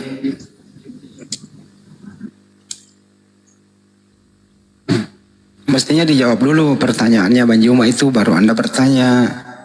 Coba Pak Pendeta. Kenapa kalian takut sekali? Coba Anda buka dulu surah Maryam. Surah Maryam 334 coba dibuka. Saya tadi cari nggak nemu 334. Makanya dengerin surat Maryam nomor 33 dan 34. Kamu bilang tadi 334 kok. Iya, makanya saya bilang nomor 33. Tadi kau bilang 334. Nah, 33 dan 34. Nah, sekarang coba baca surat Maryam. Surat Maryam 33 dan 34. Enggak. Mestinya pastor, kamu kan ini pastor nih. Atau pendeta, jemaatmu banyak yang monitor gitu loh. Mestinya gitu ya. Mestinya kamu ini naik mencerminkan kamu seorang pastor atau pendeta gitu. Ya jujur gitu loh. Kalau ditanya jawab dulu. Habis itu baru kau bertanya. Saya akan menjawab pertanyaannya setelah saya bertanya, gimana coba itu? ilmumu sampai mana gitu loh diskusi. Dan tidak mau mengakui kesalahan, mestinya oh mohon maaf, tadi saya salah sebut, maksud saya itu surah Maryam ayat 33 dan 34. Itu baru elegan, pastor. Kalau begini caramu ini, waduh, mohon maaf, jemaatmu akan meninggalkanmu dan perpuluhanmu. Waduh, selesai sudah, kamu mau makan apa? Ada loh. Naik di sini yang elegan, kalau keliru berbicara ya keliru, jujur, gitu. Silakan Ustaz Tata, maksudnya surah Maryam 33-34 gimana Ustaz Tata? Assalamualaikum warahmatullahi wabarakatuh. Waalaikumsalam warahmatullahi wabarakatuh. Assalamualaikum semuanya, Gurunda. Dan beliau ibadah dulu sejenak. Oke. Ya. Silakan Ustaz. Surah Maryam 33. Ya, jadi dan 34. surat Maryam 33 itu sama dengan ayat 15-nya. Ini kan ibaratkan dulu Allah menceritakan tentang Nabi Isa, dia berdoa, juga membuktikan siapa dirinya. Maka nyambungnya dari 30. Bismillahirrahmanirrahim. Qala ini Abdullah ataniyal kitab wa ja'alani nabiyya. Isa berkata, sesungguhnya aku hamba Allah. Dia memberiku kitab Injil dan dia menjadikan aku seorang nabi. Lalu wa ja'alani mubarakan aina ma kuntu wa ausani bi sholati wa zakati ma dumtu hayya. Dan dia menjadikan aku seorang yang diberkahi di mana saja aku berada. Dan dia memerintahkan kepadaku melaksanakan sholat dan menunaikan zakat selama aku di dunia. Wa barram bi walidati wa lam yaj'alni jabbaron syaqiyya. Dan berbakti kepada ibuku dan tidak menjadikan aku seorang yang sombong dan celaka. Baru wassalamu alayya yauma wulidtu wa yauma amutu wa yauma ub'atsu hayya. Dan kesejahteraan semoga, ini doa, dilimpahkan kepadaku pada hari kelahiranku, pada hari wafatku, dan pada hari aku dibangkitkan hidup kembali.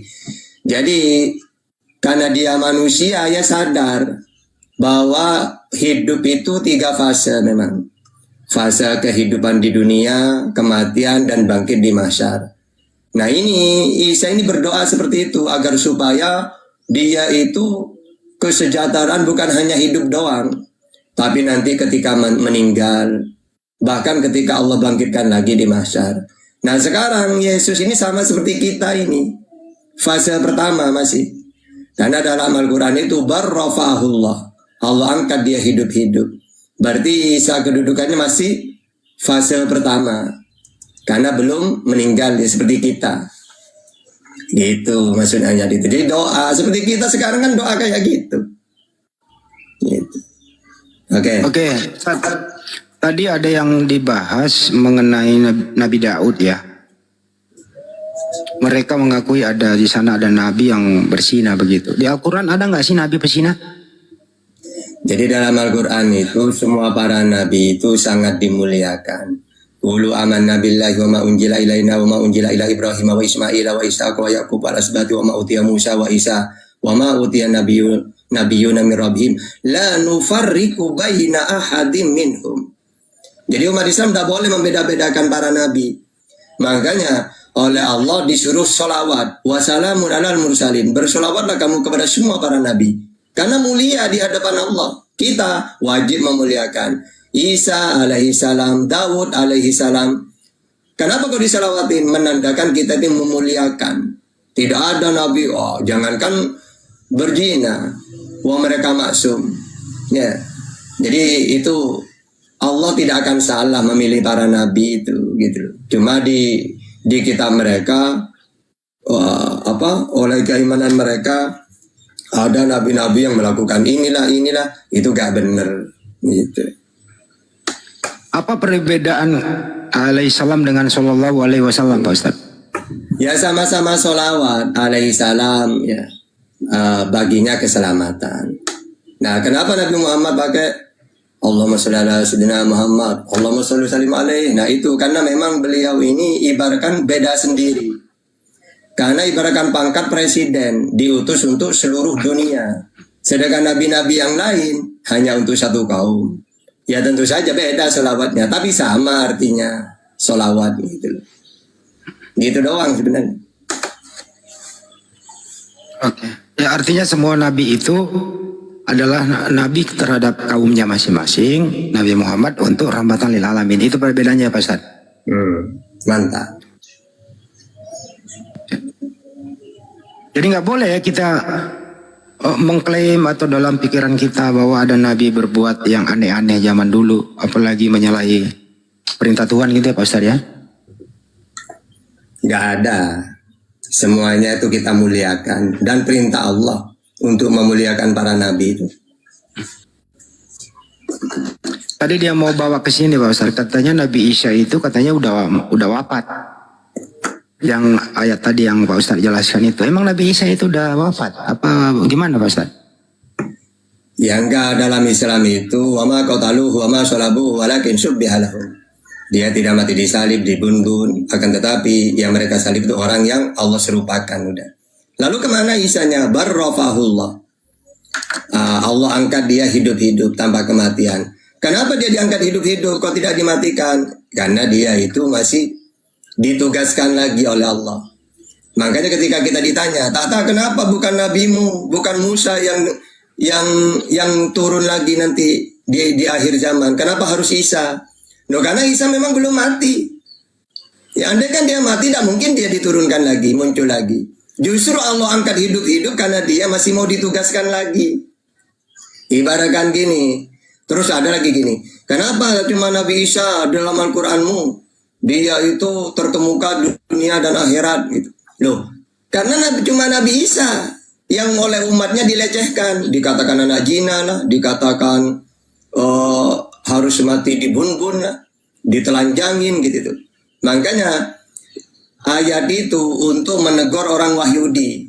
Kenapa kamu Wahyudi menolak bahkan menghina utusanku? Padahal dia sama seperti nabi-nabi yang lain, seperti Musa, terkemuka dia gitu. Jadi kalau dikatakan gini, kenapa bukan ada Musa atau Nabi Muhammadmu terkemuka di dunia? Loh, karena Nabi Muhammad dimuliakan oleh umatnya. Nabi Musa dimuliakan oleh umatnya. Untuk apa? Ibaratkan gini, Bang Juma ngutus saya ke Papua, lalu ngutus Bang Handi ke Jawa, dan ngutus Bang Kian ke Sumatera. Saya berhasil di Papua. Terus Bang Handi berhasil di Jawa. Bang Kian ditolak dia, bahkan mau dibunuh dia. Akhirnya Bang Juma bilang, "Hei orang Sumatera, kenapa kamu menolak Bang Kian? Ya, bahkan menghina, mau dibunuh, padahal dia itu sama seperti Handi Tahta yang aku utus," ibaratkan gitu. Lalu orang bilang, "Bang Juma, kenapa cuma Bang Kian Santamnya aja yang dipuji-puji sama engkau?" Loh, karena hanya dia yang ditolak. Kalau Tahta berhasil, ya untuk apa saya bilang gini, Papua, nasibnya Tahta itu, loh, uang saya sudah bagus kok, sudah berhasil saya. Nah, tentu saja yang diingatkan itu orang Sumatera, karena dia yang menolak utusan Bang Juma, yaitu Bang Kian, padahal tiga-tiganya sama-sama utusan. Jadi kalau dibilang, kenapa cuma Bang Kian, Bang Juma yang dikatakan, padahal Kian Santang ini juga mulia. Loh, kenapa bukan Tahta? Loh, Tahta udah berhasil dimuliakan oleh Papua. Bang Handi juga sama. Ya maka dalam Al-Quran itu, karena Nabi Isa ini dilecehkan, ditolak, mau dibunuh oleh Sriwil, akhirnya oleh orang Islam, oleh Allah diberitahu, kenapa kamu Sriwil menolak utusanku? Padahal dia terkemuka, sama seperti nabi-nabi yang lain yang aku utus. Nah gitu. Jadi tidak ada Tuhan mengutus Tuhan ya Pak Ustaz? Ya tidak, karena utusan itu apa utusan itu? Manusia yang diberi wahyu, yang mana wahyu ini wajib disampaikan. Karena mempunyai kewajiban, berarti punya umat. Nabi Isa untuk Sriwil, Ali Imran 49. Nabi Muhammad untuk seluruh alam, Al-Furqan ayat 1. Kalau Nabi, manusia yang diberi wahyu tapi tidak wajib menyampaikan, maka tidak punya umat. Nabi Khidir gitu. Kenapa tidak ada umatnya? Karena Nabi dia bukan utusan. Nah kalau utusan pasti punya umat, karena punya kewajiban menyampaikan. Oke Pak Ustadz, kita sambut dulu nih saudara Putra nih. Putra datang ke sini, ada yang mau disampaikan? Dibuka mic-nya Putra kalau mau bicara. Ya, shalom saudaraku. Ada yang mau ditanyakan tentang topik ini? Oke, terima kasih. Saya mau tanya sesuai tema saja, saudara. Tema apa yang Anda mau bahas? Kata Tuhan Yesus, aku dan Bapa adalah satu. Kata saudara, aku dan Bapa dua. Itu maksudnya gimana ya? Bisa dijelaskan nggak? Silakan dijelaskan Ustadz. Kata Yesus dan Bapa dua atau satu? Jadi aku dan Bapa dua itu pertama Yohanes 5:26. Sama-sama mempunyai hidup masing-masing. Atau Yohanes 20:17. Aku akan pergi kepada Bapakku dan Bapakmu, Allahku dan Allahmu. Kata-katamu pergi berarti kan dua. Ibaratkan gini, saya akan pergi kepada Bang Juma. Berarti saya dengan Bang Juma ini dua. Kan gitu. Aku akan pergi kepada abangku Bang Juma. Berarti saya dengan Bang Juma sosok yang berbeda. Ya kan mau pergi. Lalu kalau ditanya, Yesus ada di mana Bapakmu? Di langit. Matius 18:19. Matius 23 ayat 9. Kalau kamu meminta apapun itu, dua orang meminta kepadanya, maka permintaan itu akan dikabulkan oleh Bapakku yang di langit. Ya, berarti kan dua, berarti kan? Yesus dan Bapa dua. Gitu.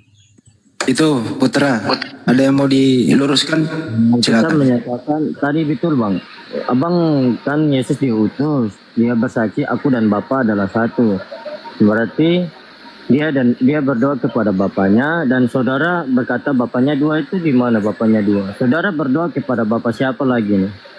Nah, Bapa Bukan Bapak yang Bapa itu kan Tuhannya Yesus. Matius 11:25. Aku bersyukur kepadamu Bapa, Tuhan langit dan bumi. Ada di mana Tuhan langit dan bumi itu? Di langit. Matius 18:19. Ibaratkan gini, saya kan punya Tuhan Allah. Lalu saya mengatakan, aku bersyukur kepadamu ya Allah, Tuhan langit dan bumi. Berarti kan Allah itu Tuhanku, sama seperti Yesus. Aku bersyukur kepadamu Bapa, Tuhan langit dan bumi. Berarti kan dua kan? Bapa sebagai Tuhan, Matius 11:25, Yesus sebagai utusan, Yohanes 5:37. Bapa yang mengutus aku, dialah yang bersaksi tentang aku. Nah itu.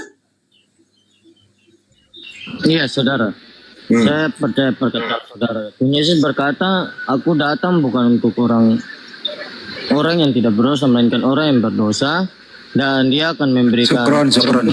gitu. Roh Kudus itu seperti apa saudara? Roh Kudus itu kalau kita baca datanya, dia ini menyampaikan segala sesuatu yang dia dengar. Coba Yohanes 16:12 ya. Atau gini. Tetapi apabila ia datang, yaitu roh kebenaran, ia akan memimpin kamu ke dalam seluruh kebenaran. Sebab ia tidak akan berkata-kata dari dirinya sendiri. Tetapi segala sesuatu yang didengarnya, itulah yang akan dikatakannya.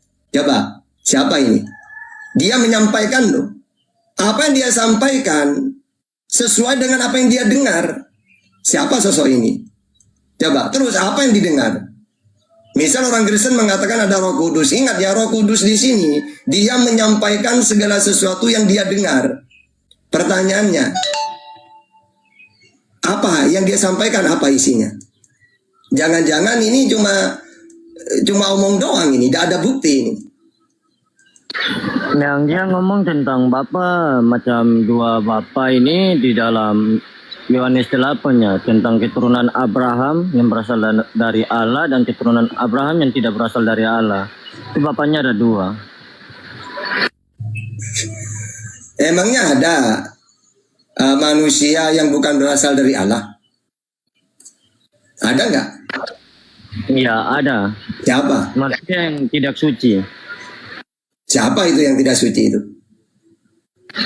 Ya, saya nggak tahu, tidak bisa menuduh saya, sebab orang ada kejahatan dan kebaikan itu di situ kita bisa mengetahui orang yang baik yang berasal dari Allah dan orang yang tidak baik yang berasal dari Allah tapi tidak mengenal Bapa dari keturunan gitu. Salah, orang itu mau dia suci atau tidak ya tetap yang menciptakan itu Allah. Bahkan dalam Efesus 3 ayat 9, Wahyu 4 ayat 11, ya, di situ bahwasannya, dan untuk menyatakan apa isinya tugas penyelenggaraan rahasia yang telah berabad-abad tersembunyi dalam Allah yang menciptakan segala sesuatu. Jadi tidak ada sesuatu yang tidak berasal dari Allah, itu gak ada. Semuanya Dia yang menciptakan.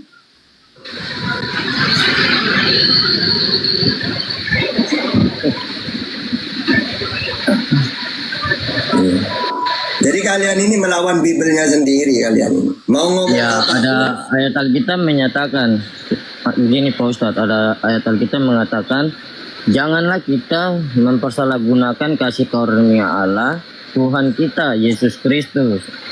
Itu kan satu ya, aku dan Bapa adalah satu gitu. Kenapa bisa jadi dua gitu? Saya juga aneh loh dengan teks ini. Kata-kata satu itu bukan satu oknum. Sama dengan gini loh, Yohanes 17 ayat 21. Supaya mereka semua menjadi satu sama seperti engkau ya Bapa di dalam aku. Dan aku di dalam engkau. Agar mereka juga di dalam kita. Aku, Bapa, mereka satu. Bahkan di dalam Yohanes 14:20. Pada waktu itulah kamu akan tahu bahwa aku di dalam Bapakku dan kamu di dalam aku. Aku, kamu, Bapa satu. 1 Yohanes 1 ayat 4, 1 Yohanes 1 ayat 13. Kamu berasal dari Allah anak-anakku. Kamu di dalam Allah anak-anakku. Yohanes 17 ayat 14. Mereka bukan dari dunia, sama seperti aku bukan dari dunia. Jadi data-data kayak gitu tuh banyak. Bukan hanya untuk ke Yesus satu itu, untuk ke mereka juga. Apakah mereka Tuhan juga karena satu dengan Bapa dengan Yesus? Ya, jadi nggak gitu caranya itu. Kamu ini pakai satu data diklaim Tuhan, padahal data yang lain banyak. Yohanes 17:21, Yohanes 14:20, 1 Yohanes 1 ayat 4, 1 Yohanes 4:13. Di sini juga mereka satu dengan Bapa, dengan Yesus. Terus. Ya, saudara coba bisa menjelaskan tentang antikristus. Tadi saudara sudah bilang tahu tentang jalannya menuju kepada Bapa dan menceritakan jalan menuju kepada Bapa dan menceritakan tentang kerajaan sorga. Carilah dahulu kerajaan sorga dan semua itu akan ditambahkan kepadamu. Coba saudara jelaskan tentang antikristus dan Antikristus itu ya Kristen. Antikristus itu Kristen. Arti antikristus itu apa? Tidak mengimani yang Yesus sampaikan. Berarti kan anti. Sama seperti umat Islam. Kalau umat Islam mentuhankan Nabi Muhammad, berarti anti Nabi Muhammad. Kalau umat Islam mengatakan Tuhan itu lebih dari satu, berarti anti Nabi Muhammad. Sama seperti Kristen ini anti Kristus. Karena Yesus mengenalkan Tuhan itu satu, Markus 12:29, enggak, Tuhan itu tiga. Kata Yesus, dia manusia menerima firman, Yohanes 12:50, Yohanes 17:8. Kata Kristen, enggak, kamu ini firman jadi manusia. Jadi antikristus itu Kristen. Karena mereka ini yang menyimpang ajaran, yang menyimpang dengan ajaran Yesus kan Kristen. Jadi Kristen ini kalau kita pakai Bible 100% perusak ajaran Yesus. Bukan pengikut. Iya saudara. Coba saudara baca ini. Jadi saya tidak mengatakan sendiri ya. Saya bersaksi tentang Dia yang mengutus aku. Itu perkataan Tuhan Yesus. Kepada Dia yang mengutus aku. Ini tentang tema saudara.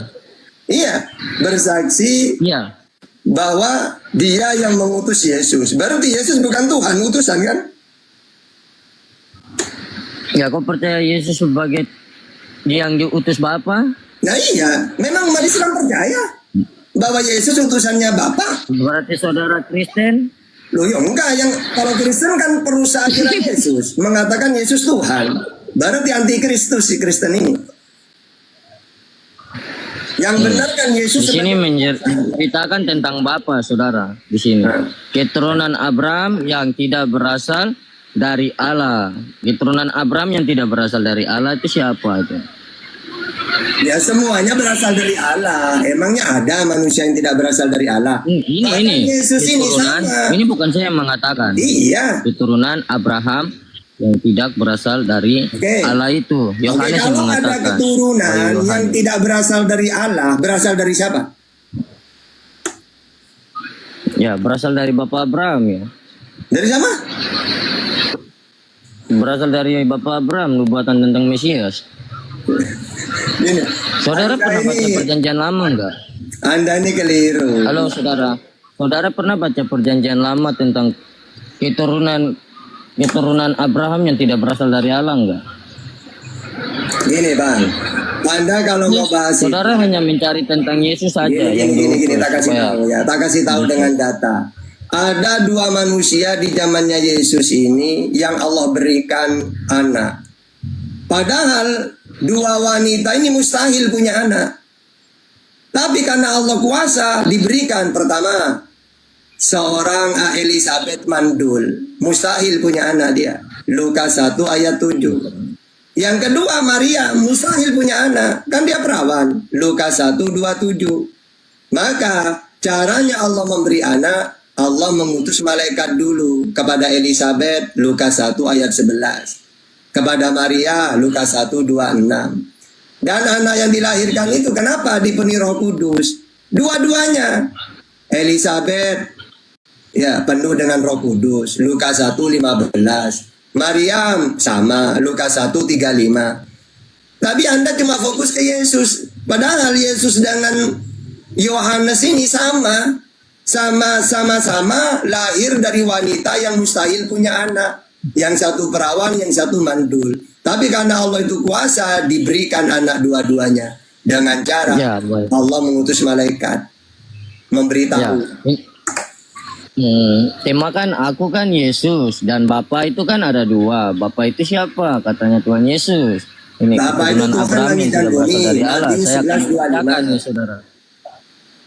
Saya akan membacakan dulu biar kita masuk tentang Bapa ini.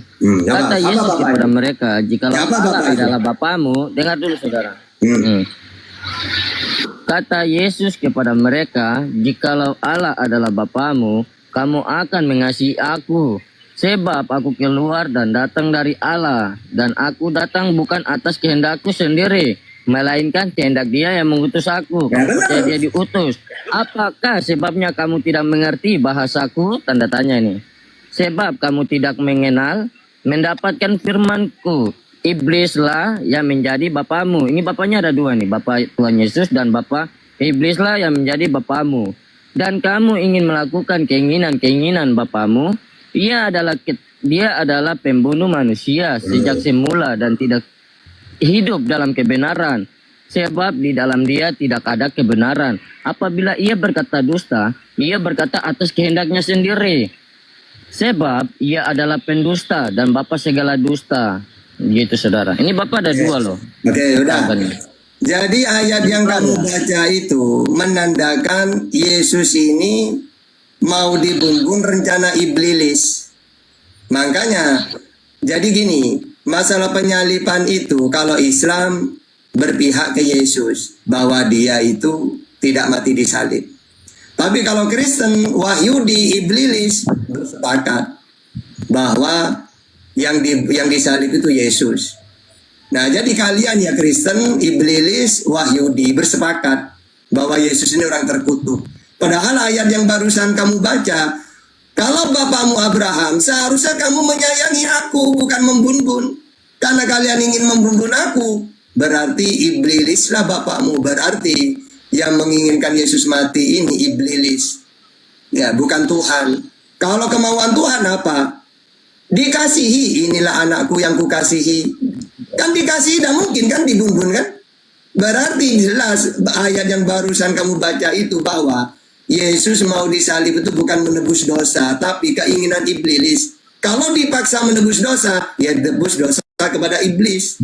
Jangan kepada Tuhannya Yesus. Wong Tuhannya Yesus menginginkan Yesus ini disayangi, bukan untuk dibun-bun.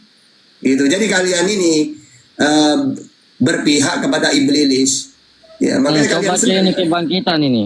Jikalau dia tidak mati, tidak ada kebangkitan. siapa yang membangkitkan? Belajar. Siapa yang membangkitkan dia? Yesus Kristus. Ini Ya, saya kuburan. nanya, yang membangkitkan Yesus siapa? Ya, saya akan baca ya. Ini si lambe. Maka masuklah juga murid-murid yang lain yang lebih dahulu sampai di kubur itu, dan ia melihat dan percaya, sebab selama itu mereka belum mengerti isi kitab suci. Tanda tanya yang mengatakan bahwa ia harus bangkit dari antara orang mati. Lalu pulanglah kedua murid itu ke rumah. Ini tentang kebangkitan. Nah, Yesus itu siapa yang membangkitkan Yesus? Yang membangkitkan Yesus adalah Roh Allah itu sendiri di dalam Di mana dia. datanya? Datanya di mana? Ya sabar ya, saya cari dulu ya. Ini Alkitab banyak ini. Oh, yang membangkitkan roh. Oh, itu kamu Kisah Para Rasul 2:32 aja bukan? Kisah Para Rasul 2:32, Kisah Para Rasul 3:15. Nah, di situ coba siapa yang membangkitkan?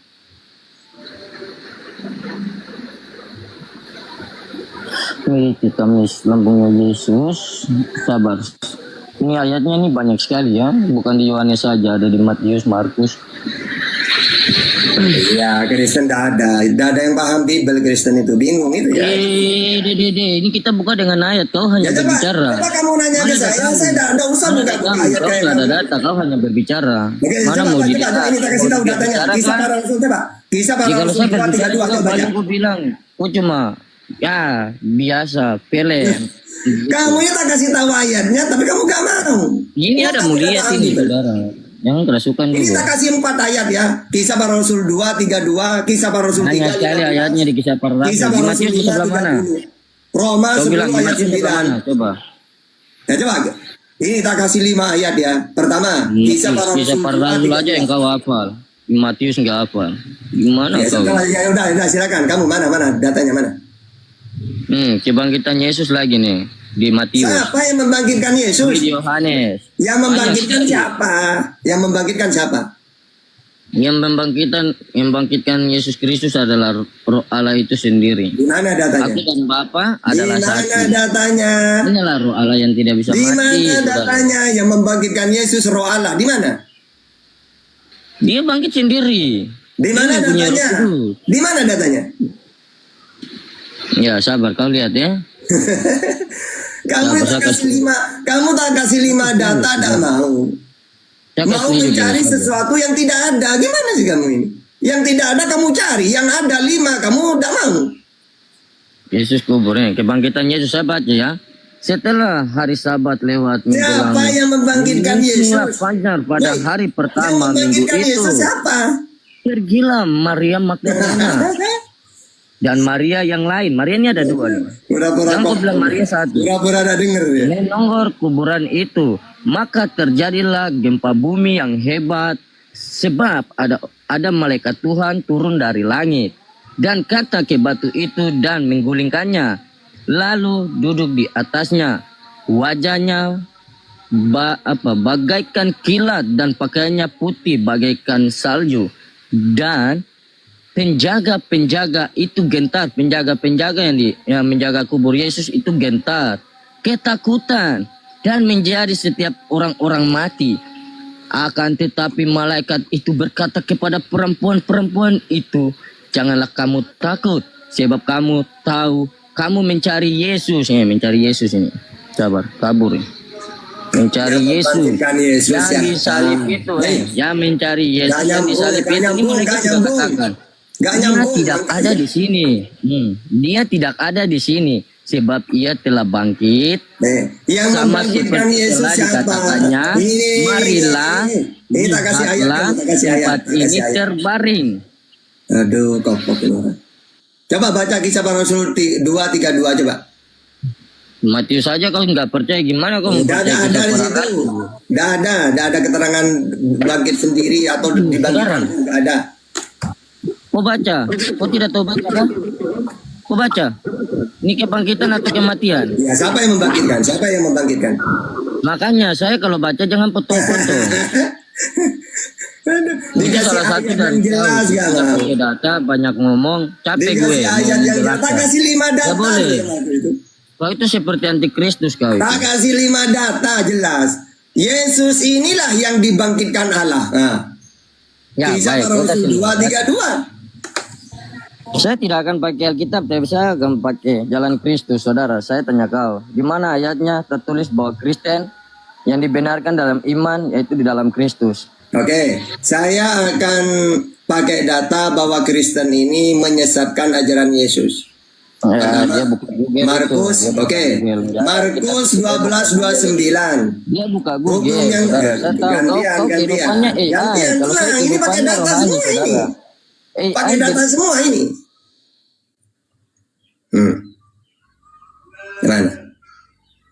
Nggak mau gantian dia, nggak mau gantian. Kecuali kalau mau gantian diskusinya, ngomongnya nggak mau gantian, baru saya pertahankan. Kalau nggak mau gantian ngapain? Di atas mau ngapain? Mau adu congor, nyerocos? Ini ada Bang Indra. Bang Indra Muslim apa Kristen? Indra. Salam. Ya, Muslim. Oh Muslim, Masya Allah. Alhamdulillah. Ini Kai Muslim apa Kristen? Ya ada yang mau disampaikan Bang Indra? Mau bertanya sih karena ini mengganjal dalam pikiran saya. Anda mualaf? Sebelumnya kita sekeluarga Kristen. Oh iya. Lalu pada saat usia 3-4 tahun kalau nggak salah kita sekeluarga dibawa masuk Muslim oleh ayah. 2 tahun setelah Muslim ayah meninggal, terus kita tercerai-berai itu karena mama dipaksa lagi untuk masuk Kristen. Mama nggak mau, akhirnya dia kabur dari kampung merantau. Nah, alhamdulillah setelah sekian puluh tahun kita pisah, yang 6 bersaudara akhirnya ketemu, dan sekarang dari 6 bersaudara itu hanya 4 kami yang masih bertahan sebagai Muslim. 2 saudara saya yang lain itu sekarang masuk Kristen lagi. Yang jadi pertanyaan saya, apakah 2 saudara saya ini sudah digolongkan pada murtadin atau seperti apa? Dan kira-kira harus seperti apa yang bisa saya lakukan untuk kedua saudara saya ini, karena sudah berkali-kali saya mencoba untuk mengajak, tapi akhirnya kita kayak bertengkar, jadinya ya sayanya stop gitu. Ya, pertama kalau sudah pindah berarti ya murtad intinya ya. Yang kedua, ya pokoknya doakan saja. Misalnya diajak baik-baik malah bertengkar, ya sudah, yang penting sudah berusaha lewat doa sudah. Doanya itu ya yang gampang, bahasa Indonesia lah. Ya Allah, berilah hidayah kepada saudara-saudaraku sebagaimana Engkau memberikan hidayah kepada aku ya Allah, gitu. Ya usahanya cuma itu doang, udah doa. Dan tetap berbuat baik lah, nggak usah kalau sekiranya bertengkar diingatkan ya nggak usah, pakai doa aja lah. Atau andaikan seneng dialog enak, suruh nonton Bang Juma gitu ketika dialog. Karena tidak akan bisa Kristen mengalahkan umat Islam itu kalau dialog pakai data itu udah gak bisa, memang sangat gak bisa ya, karena mereka ini di dalam ajaran inti saja sudah berbeda. Kalau Islam kan enak, segala sesuatu itu pakai data Al-Quran. Tuhan itu Allah, alhamdulillahirabbil alamin. Yang esa, qul huwallahu ahad. Yang tidak bisa kita lihat, Al-An'am 103. Yang tidak serupa dengan apapun, Asyura ayat 11. Dialah pencipta langit dan bumi, Ibrahim 32, As-Sajdah ayat 4, Al-A'raf 54, Yunus ayat 3. Sembahlah Allah, An-Nisa 36. Wa'budullah wa la tusyriku bihi syai'a. Nabi Muhammad adalah seorang utusan dan penutup para nabi, Al-Ahzab ayat 40. Ya, nah Yesus kan sama. Yesus utusan untuk Sriwil, Matius 15:24. Seorang nabi, Markus 6 ayat 4. Penyampai firman, Yohanes 7 ayat 17 ayat 8. Terus mentuhankan Allah satu-satunya, Yohanes 17:3, Markus 12:29. Jadi tidak bisa dirubah, ini data sudah. Terus mau dipaksa jadi Tuhan, tidak ada data. Ya, makanya satu-satunya Andai kan orang-orang Kristen ini nonton debat, contohnya apologet Bang Juma gitu, pasti mereka terbuka sendiri. Gitu. Kalau cuma dikasih tahu sulit. Langsung sering lah nonton debat itu. Nah, kita kan pakai data. Iman itu bukan hanya imani saja, harus sesuai. Misalnya gini, saya mengikuti Nabi Muhammad. Apa yang saya ikutin? Semuanya. Tentang ketuhanan lengkap dalam Islam. Perintah lengkap.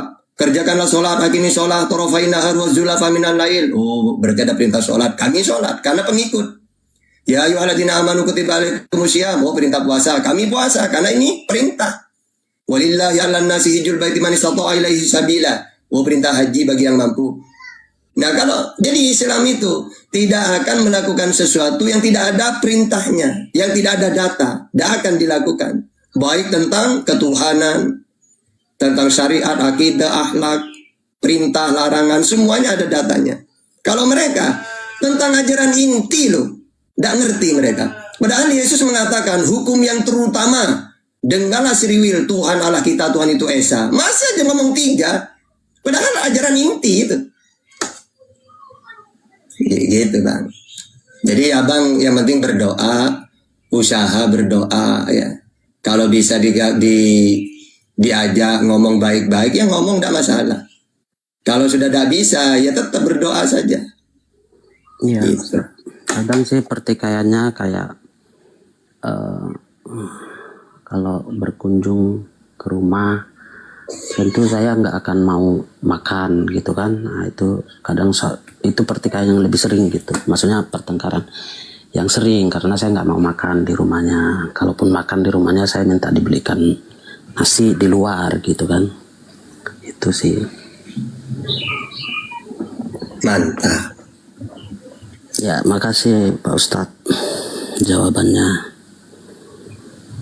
Jadi cuman itu yang bisa saya lakuin ya. Ya benar Bang, kalau bisa saudaranya yang itu suruh kesini aja, suruh diskusi di sini aja Bang. Ya mudah-mudahan ada. Atau kalau gak mau suruh nonton, kasih link-linknya Bang Juma itu atau apologet Islam ya, kirimkan linknya. Ayo nonton debat bareng gitu. Sering. Ya, tapi hubungan abang sama mereka masih baik Bang? Baik. Ya kalau baik Bang udah kirim aja link video-videonya Bang. Baik-baik aja, cuman kalau kayak saya disuruh untuk main ke rumahnya atau nginap itu saya gimana caranya menghindar gitu Ya, karena betul, saya takut menyakiti hatinya gitu. Bahkan kayak saya nggak mau minum air atau saya nggak mau minum makan di piring mereka gitu kan. Kalau saya ke sana saya bawa aqua sendiri, beli aqua sendiri atau beli makan sendiri, itu kayak terkadang mereka tersinggung gitu. Itu aja sih. Ya setuju, saya bagus itu Bang. Lebih baik menghindari aja ke sana, bisa setahun sekali atau 2 tahun sekali nggak apa-apa silaturahmi. Kalau selain itu sih ya hubungannya baik-baik aja. Iya. Baik aja. Kalau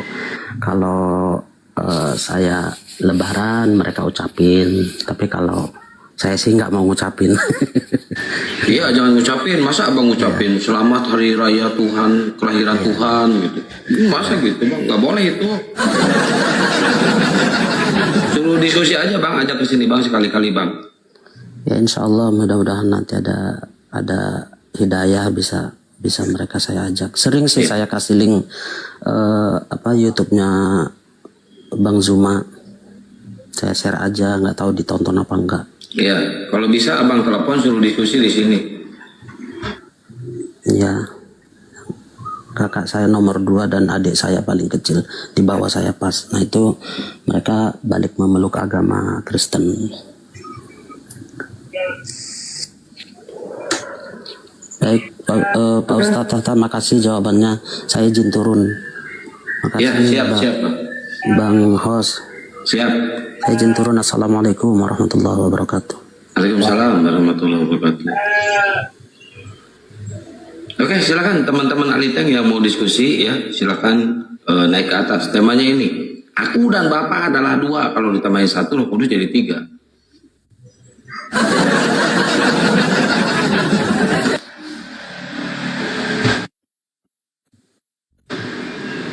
Ayo buat teman-teman yang ingin membela Yesus, silahkan naik. Buat para pembela Yesus ya, silahkan naik. Ini yang naik kebanyakan yang muslim semua, tolong dong. Kayaknya mereka udah pada nggak ada, moderator di ini aja, dicentangin aja. Soalnya agak nge-lag ini kalau berjajar gitu. Saya scroll-scrollnya berat, susah. Ini lambenak agak lo ngapain lu ah? Mau minta naik? Nggak usah naik. Iya lu. Ayo, God Army. Muslim apa Kristen God Army? God Army, si kembar. God Army, si kembar, Muslim apa Kristen?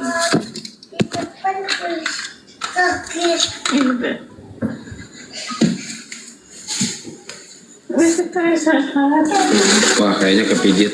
Banyak yang kepijit kayaknya.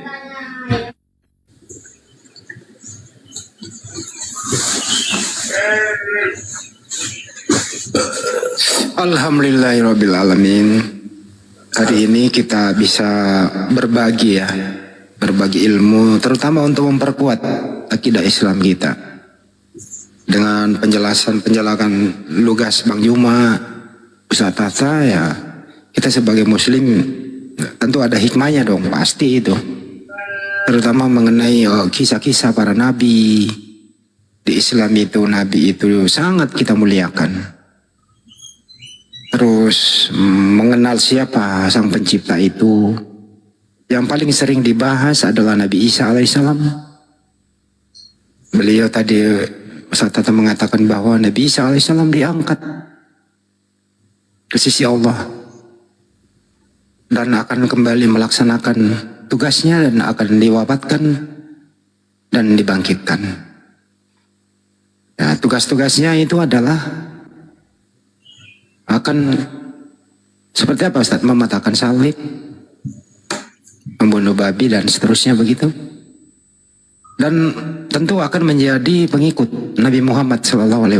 Jadi dia datang Ustaz ya, tidak membawa ajaran baru, tapi menjadi umat Nabi Muhammad SAW. Gitu ya teman-teman ya, itu harus kita pahami. Inilah hikmahnya kalau kita berjamaah di sini. Fungsinya ada Ustadz di sini, ada Panglima Apologet Bang Juma, ada saya, ada Bunda Rama, ada Akang yang buka komal begitu. Top ya teman-teman ya. Nah sekiranya ada kata-kata hilap kata, biasalah dinamika diskusi, ya kita saling memaafkan. Kita tetap menjaga kok silaturahmi antar umat beragama ya, toleransi tentunya. Mantap. Gitu. Bagimu agamamu, bagi kami agama kami, tidak boleh saling mengganggu. Siapapun di luar sana mengganggu orang beribadah itu dilarang. Di samping melanggar undang-undang, ya melanggar juga ajaran Islam. Orang silakan pergi gereja, silakan bernatal 25 Desember. Umat Islam gak boleh mengganggunya, karena itu hak mereka. Itu hak iman saudara kita Kristen gitu. Itu sih teman-teman, semoga tercerahkan. Ya, kebenaran hanya milik Islam, yang salah cuma Kristen. Ini ada Cangek.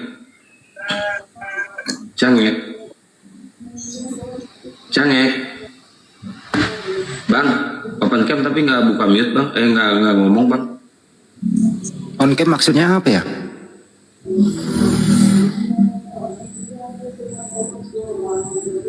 Dia on cam maksudnya apa? Nabi Isa alaihissalam datang yang kedua kali itu untuk apa Pak Ustadz? Sebagai apa dia? Ya pertama kata-kata membumbun B2 maksudnya menyampaikan keharamannya. Karena ada orang ngaku-ngaku pengikut dia tapi doyan B2. Padahal kan sangat dilarang. Kalau dalam Bible itu kan Imamat 11 ayat 7, Ulangan 14 ayat 8. Kalau dalam Al-Quran itu Al-An'am 145, An-Nahl ayat 115, Al-Ma'idah ayat 3, Al-Baqarah 173. Itulah haramnya B2. Nah makanya kenapa dia nanti membun-bun, bukan membun-bun cari gitu, enggak. Menyampaikan siapa orang-orang yang mengaku pengikut saya. Ngomong pengikut saya, tapi doyan B2, gak nyambung. Lalu mematahkan salib, maksudnya apa? Ada orang mengaku pengikut dia, lalu membangga-banggakan salib, seakan-akan dia mati di salib, ajarannya tri, maka dipatahkan itu menolak. Saya tidak pernah mati di salib dan ajaran saya tauhid. Gitu.